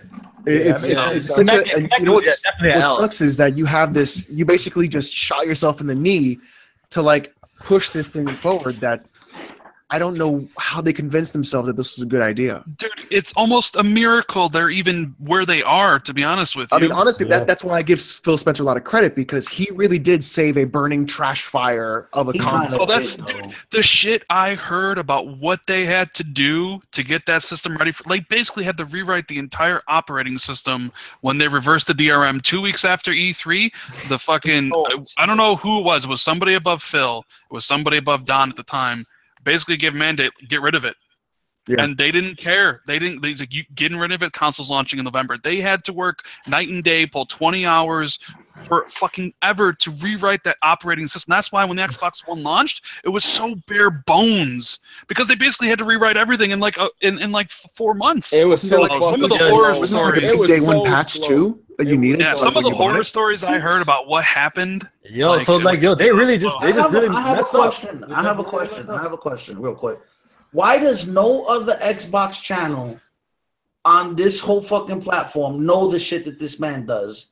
And why are they celebrated more? Because I just learned more about the Xbox in this 30-second snippet than all these X fags have brought in the last 4 or 5 years. This is ridiculous. I think, I was going to make a joke, but I'm not going to make the joke. I've never heard this before. And to be quite honest, my Kinect, I love the Kinect, dude. It's so easy to make a video now. Yo, Blaze, you love everything, bro. No. He really do. He just after all this, Blaze is one positive dude, bro. Listen, the Kinect. I rate him. Holy shit. Useful. Rev, is it not to boot It's up a video? useful if you make YouTube videos, but only fucking degenerates make YouTube videos, bro. Yeah, you know what? Even degenerates ride on scooters too, so you got to be Exactly. Blaze, you got an Ouya somewhere in the house, don't you? I don't. Loki does. I don't believe Blaze is a it, video bro. game hippie, yo. He love it all. He don't care. Like, You know, when you ask people why they like Kinect, the always number one answer is, I like the voice. Nobody says they like the games. Like, oh, I like the game. I've never heard a single person It's be always, like, it's always, It's a about, very, it's always very, about the voice stuff. it's a Have you cool ever tried a idea. game on it? It's insulting. It's you know that. I haven't, but It doesn't even work. It's like broken. It's unbelievable they launched it. And you know what the funny thing is that Ubisoft, EA, and Activision were so convinced Microsoft was going to destroy Sony this gen. Like, I know people at those publishers, and they were all convinced. All of them were so convinced Xbox was going to destroy PlayStation. Yo, Rand, I thought that before. I thought that as well too. Coming off the 360, I thought they're gonna come clutch. Well, here's the thing though. When you look at what happened with the PS2 to the PS3 and the $599 get a second job, the irony is pretty palpable if you ask me. You know, that was funny. Get a second job. So when you look at something like, oh, it's $599, the controller's a boomerang, get a second job, you peasant. To it's $499. It's weaker and it's got Kinect and it's always online. Don't forget to go to where the internet is.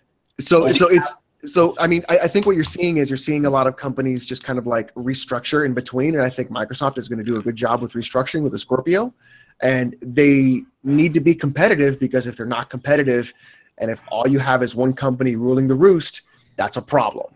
Yeah, and if you look at like the issue Microsoft has, it's because they don't have any worldwide appeal that Sony does.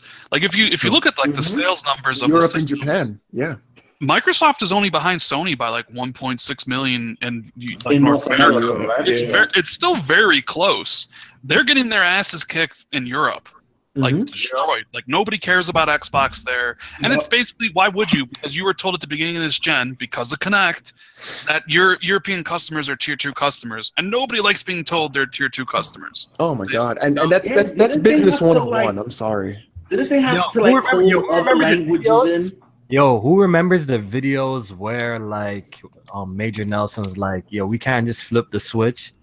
Well, they didn't really flip this, dude. Like, they really just rewrote everything. They literally had the engineers rewrite everything. I mean, it was a decision made at the top of the company. That's a lot of the things like hampers Phil right now. Even though Phil runs the division, he still has a boss, Terry Myerson, who is just as big of a dick as fucking Don Matrick was. So I know a lot of people have problems with Xbox. It's like, okay, Phil's the head, but you have a guy who's just like Don Matrick, even bigger asshole, who's his boss, who has to then report to Satya. So it's like, sometimes Phil might be like, hey, I need extra money to get these exclusive IPs. He'd be like, yeah, well, you know what?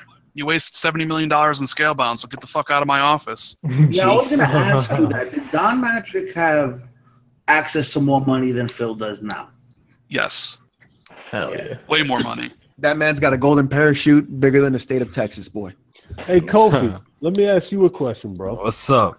Oh, shit. At that E3, Microsoft, they didn't unveil the Kinect. The Xbox would have been the same price as the PS4, and there was no DRM.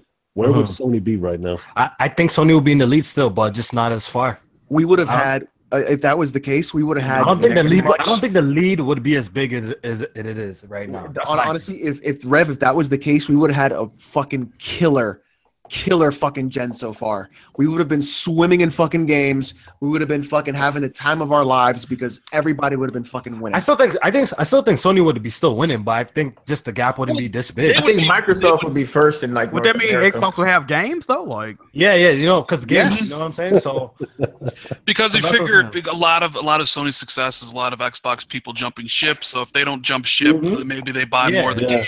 More of those games get funded. You have more people on the system. That's more people buying stuff. A lot of their money and a lot of their revenue wouldn't have to go to restructuring their brand of the Xbox. Just think about it. Connect. One single fucking decision basically torpedoed the entire fucking I don't brand. understand that, but the Connect was so shit at the end of the 360 cycle. So why did they bet so much money into it? Like, because no one wanted it? Because I don't know.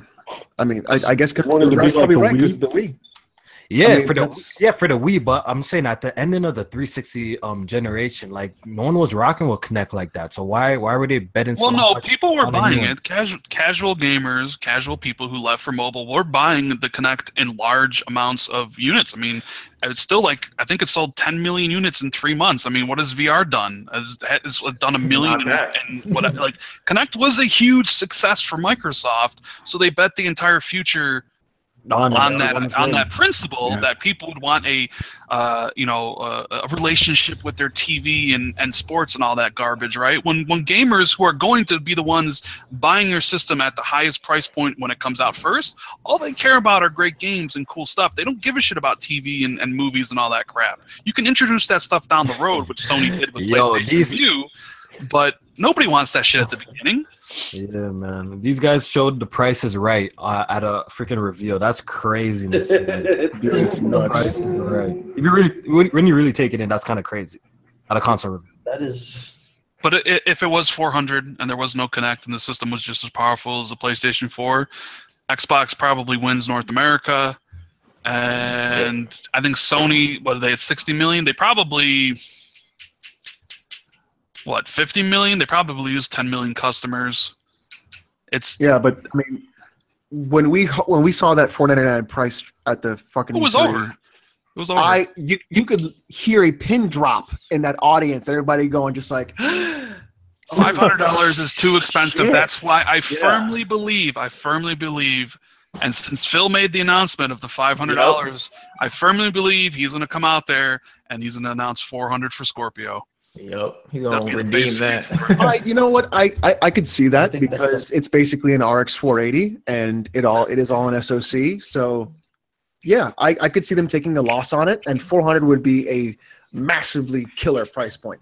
But not only that, they waited a year, so maybe the prices dropped on these parts. You know, they waited a little longer, and Yeah, but don't forget. Yeah, but the thing is, those parts. I'm sorry, Joey. Go ahead. They're doing that special thing where they're actually seeding every chip by hand to the thing. We were talking about that last time, and also there's a lot of care going into it. And the whole thing is an SoC, so the CPU, the GPU is one chip.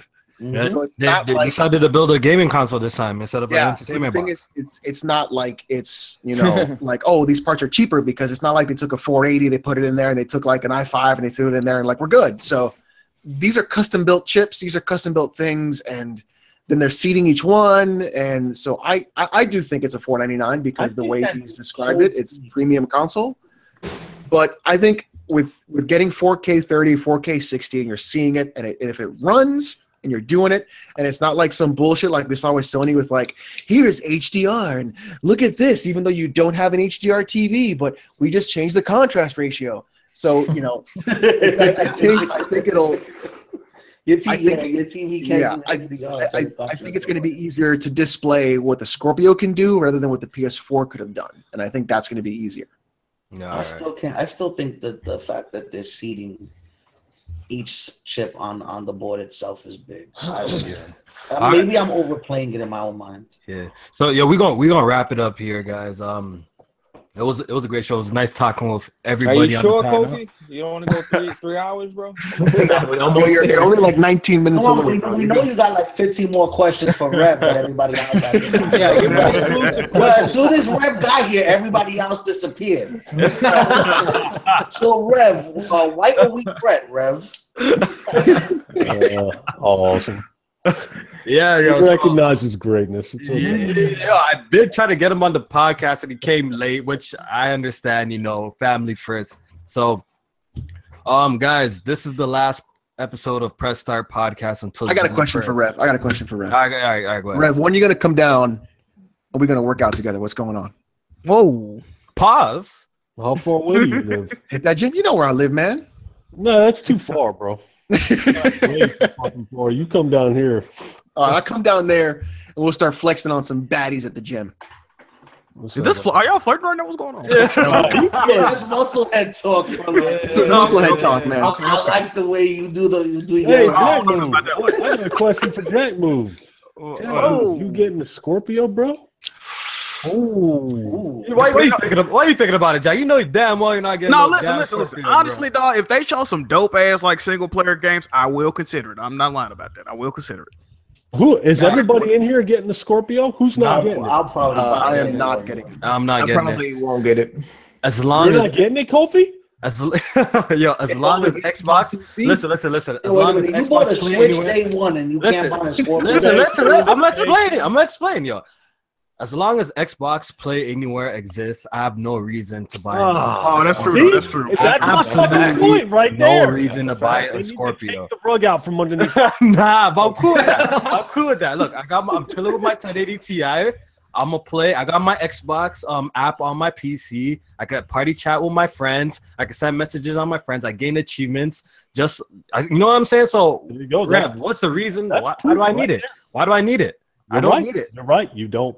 You're absolutely right. That's sad, man. They're fucking. Yeah, but everybody's not like me. Everybody's not like me. That's what you have to understand. Smart people are like you. Yeah, because I'm just the idiot that has to have shiny shit. See, I have a PC, and my dumbass is still getting the Scorpio. Yeah, me too. I have no fucking idea Me too. because I just need new shit. That's why. I feel you. That's the life I live. It's sad. I'm gonna get it, and I'll probably talk shit about it a week later and go, "I should have my." Look, that's why I'm more interested in what games they got to show. Like honestly, Xbox got true exclusives again. Like only on Xbox games, and I'll get a Scorpio because I'll be forced to get it because I'm not gonna be missing out. You Halo. still can't play Halo, right? Am I right? Well, Halo's going to the PC. We got to see the latest one. The latest one might go to the PC. When that hits the PC, then you already know what it is. When Microsoft came out. Microsoft came out and said every game that they publish is going to be. Yeah, but they backtracked on that. But they kind of yeah. That's what I was gonna add too. They backtracked on that. So I'm just waiting and seeing right now if they're gonna snake and put like a whole bunch of games on PC. But when it comes to Halo, we're gonna keep that up just on Xbox, and that's a bitch move to me. But that's my only problem. But Well, I mean, you just said you wanted exclusive. Now it's a bitch move. It doesn't go to PC. So what is it? Because he's gonna be mad.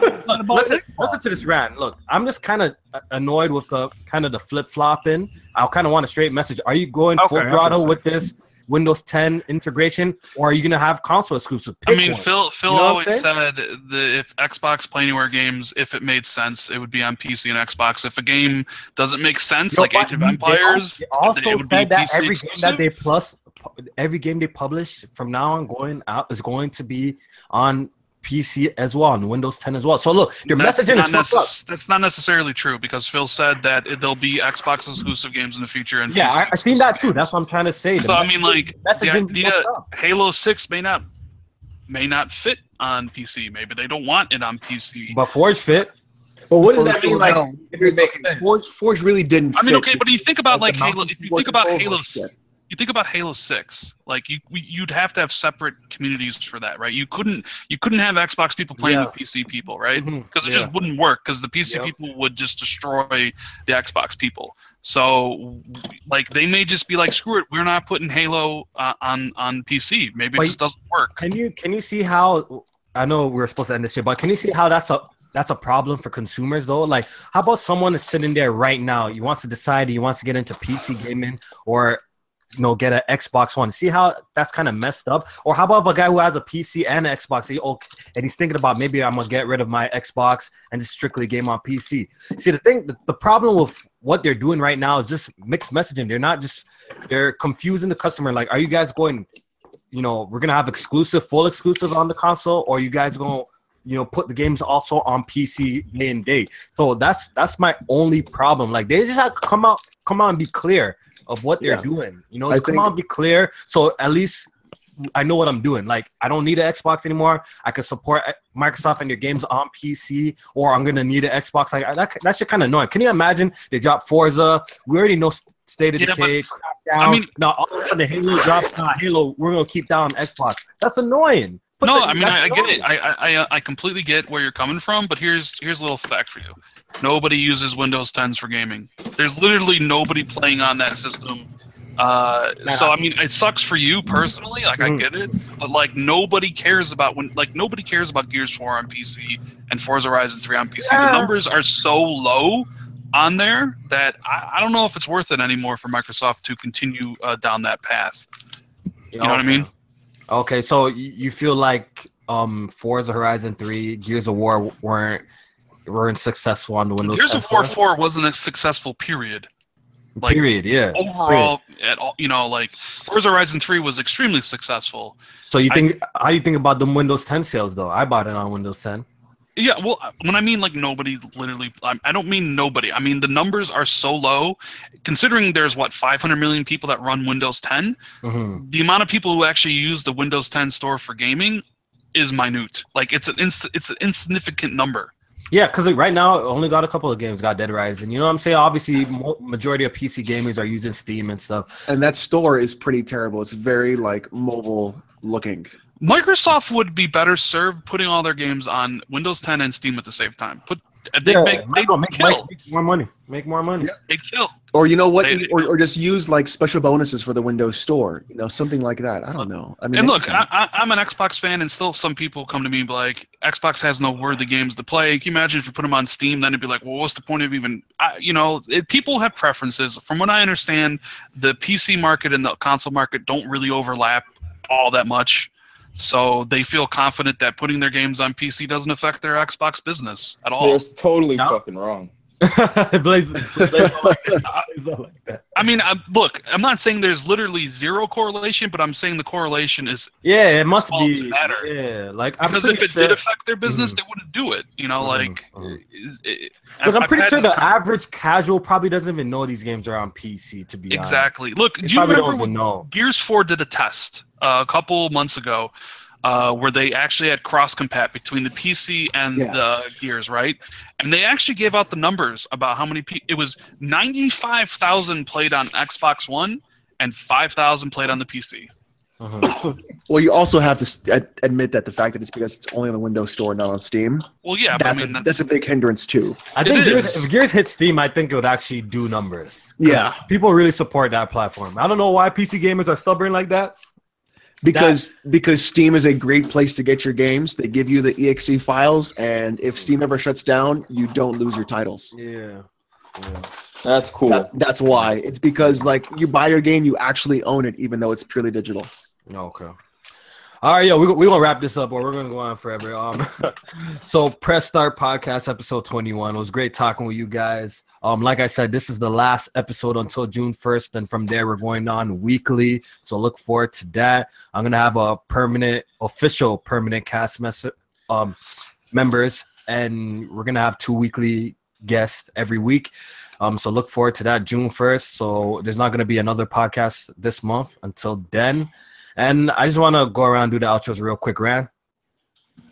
Yo, what's going on, guys? Randall for 19 the Man with the Million. If you want to see more of my content or what I talk about, I have a YouTube channel, youtube.com/RandallThor19, or TXR Podcast, where I'm the host. We do that on Monday nights. That's on the TXR Podcast channel. Thanks for having me on again. Yeah, appreciate it. Joey? First of all, I'd like to thank everybody for Colby for extending the invite, and everybody else for having this great conversation. YouTube, Joey Luciano, thank you for listening. Have a good night. Jack? Appreciate everybody for watching, man. What else? Follow me on YouTube, Twitch, and Twitter at Jack Move Johnny, man. Appreciate y'all for watching. J-Main? Oh, definitely, yeah. Thanks everybody for coming out. June 1st, Press Start Weekly. So get ready for that. And yeah, it was nice talking with everybody, and have a good night. Alex? Wagwan fam. Oh, jeez. Big things guan, you know. Big things guan fam. Greetings, massive. Once again, thank you for having me on the stream. Even though I did blast Uncharted, don't worry, I will be playing it on the PS4 when I get it. You can just laugh at me then. I will have to say that it was a great podcast. You can follow me at Oh No It's Alex with 2 X's. If you need help getting in shape, if you need help with ADD or ADHD, or if you want to talk about the business side of gaming, I'm always available. First of all, if I need help getting in shape, I'm gonna go to Solid Rev, okay? Wow. Damn. Wow. Yo, Solid Rev, outro, bro. Oh man, that's it. We're gonna have a lift off. Don't worry. I don't even know what that sound. I don't even sound. I don't want no parts of that, yo. It's a lot of grunting and a lot of like clanging of metal. Don't worry. That's what I imagine it is. A lot of grunting. You can join too, Joey. Don't worry. Mama told me VR headset. So people are saying in the chat when I replay Uncharted, I should play it on Crushing. I think I will. There you go. There you go. Play it on Crushing and stream it. Definitely. I'll stream it too. Yeah. Yo, Rev, outro real quick. Yeah, so I was late, and who the fuck does this Broken Games HD motherfucker think he is, bro? Facts. This is twice. Great question. Is twice he's ducked me. He ducked my podcast. Yes. Now he's ducked your podcast. No. Who the fuck you think you are, baby? You ain't too big, motherfucker. Get with the program. There you go. Yo, he think he Hollywood Rev out here, bro. He does, man. All of a sudden, he's got a Patreon, and he's all fucking like, fuck that guy. No place, man. I'm just playing big side checks. I'm just playing. Yeah, big Remember boss your beat. roots. Real talk. Yeah, remember where you came from. The little guy like us support you, man. This guy feeling all Hollywood and shit. Come on. Yo, watch. You're gonna have like 6 response videos about that coming up soon. Nah. Yo, Blaze, say out, yo. Yeah, what up? Thank you for having me again, Kofi. I appreciate it. Appreciate everybody coming out. And follow me at Blaze4K on YouTube, Blaze and Piff on Twitter. Follow Blaze. He's great. All right, guys, Appreciate man. Thanks for watching. Everyone who viewed, thanks for watching, man.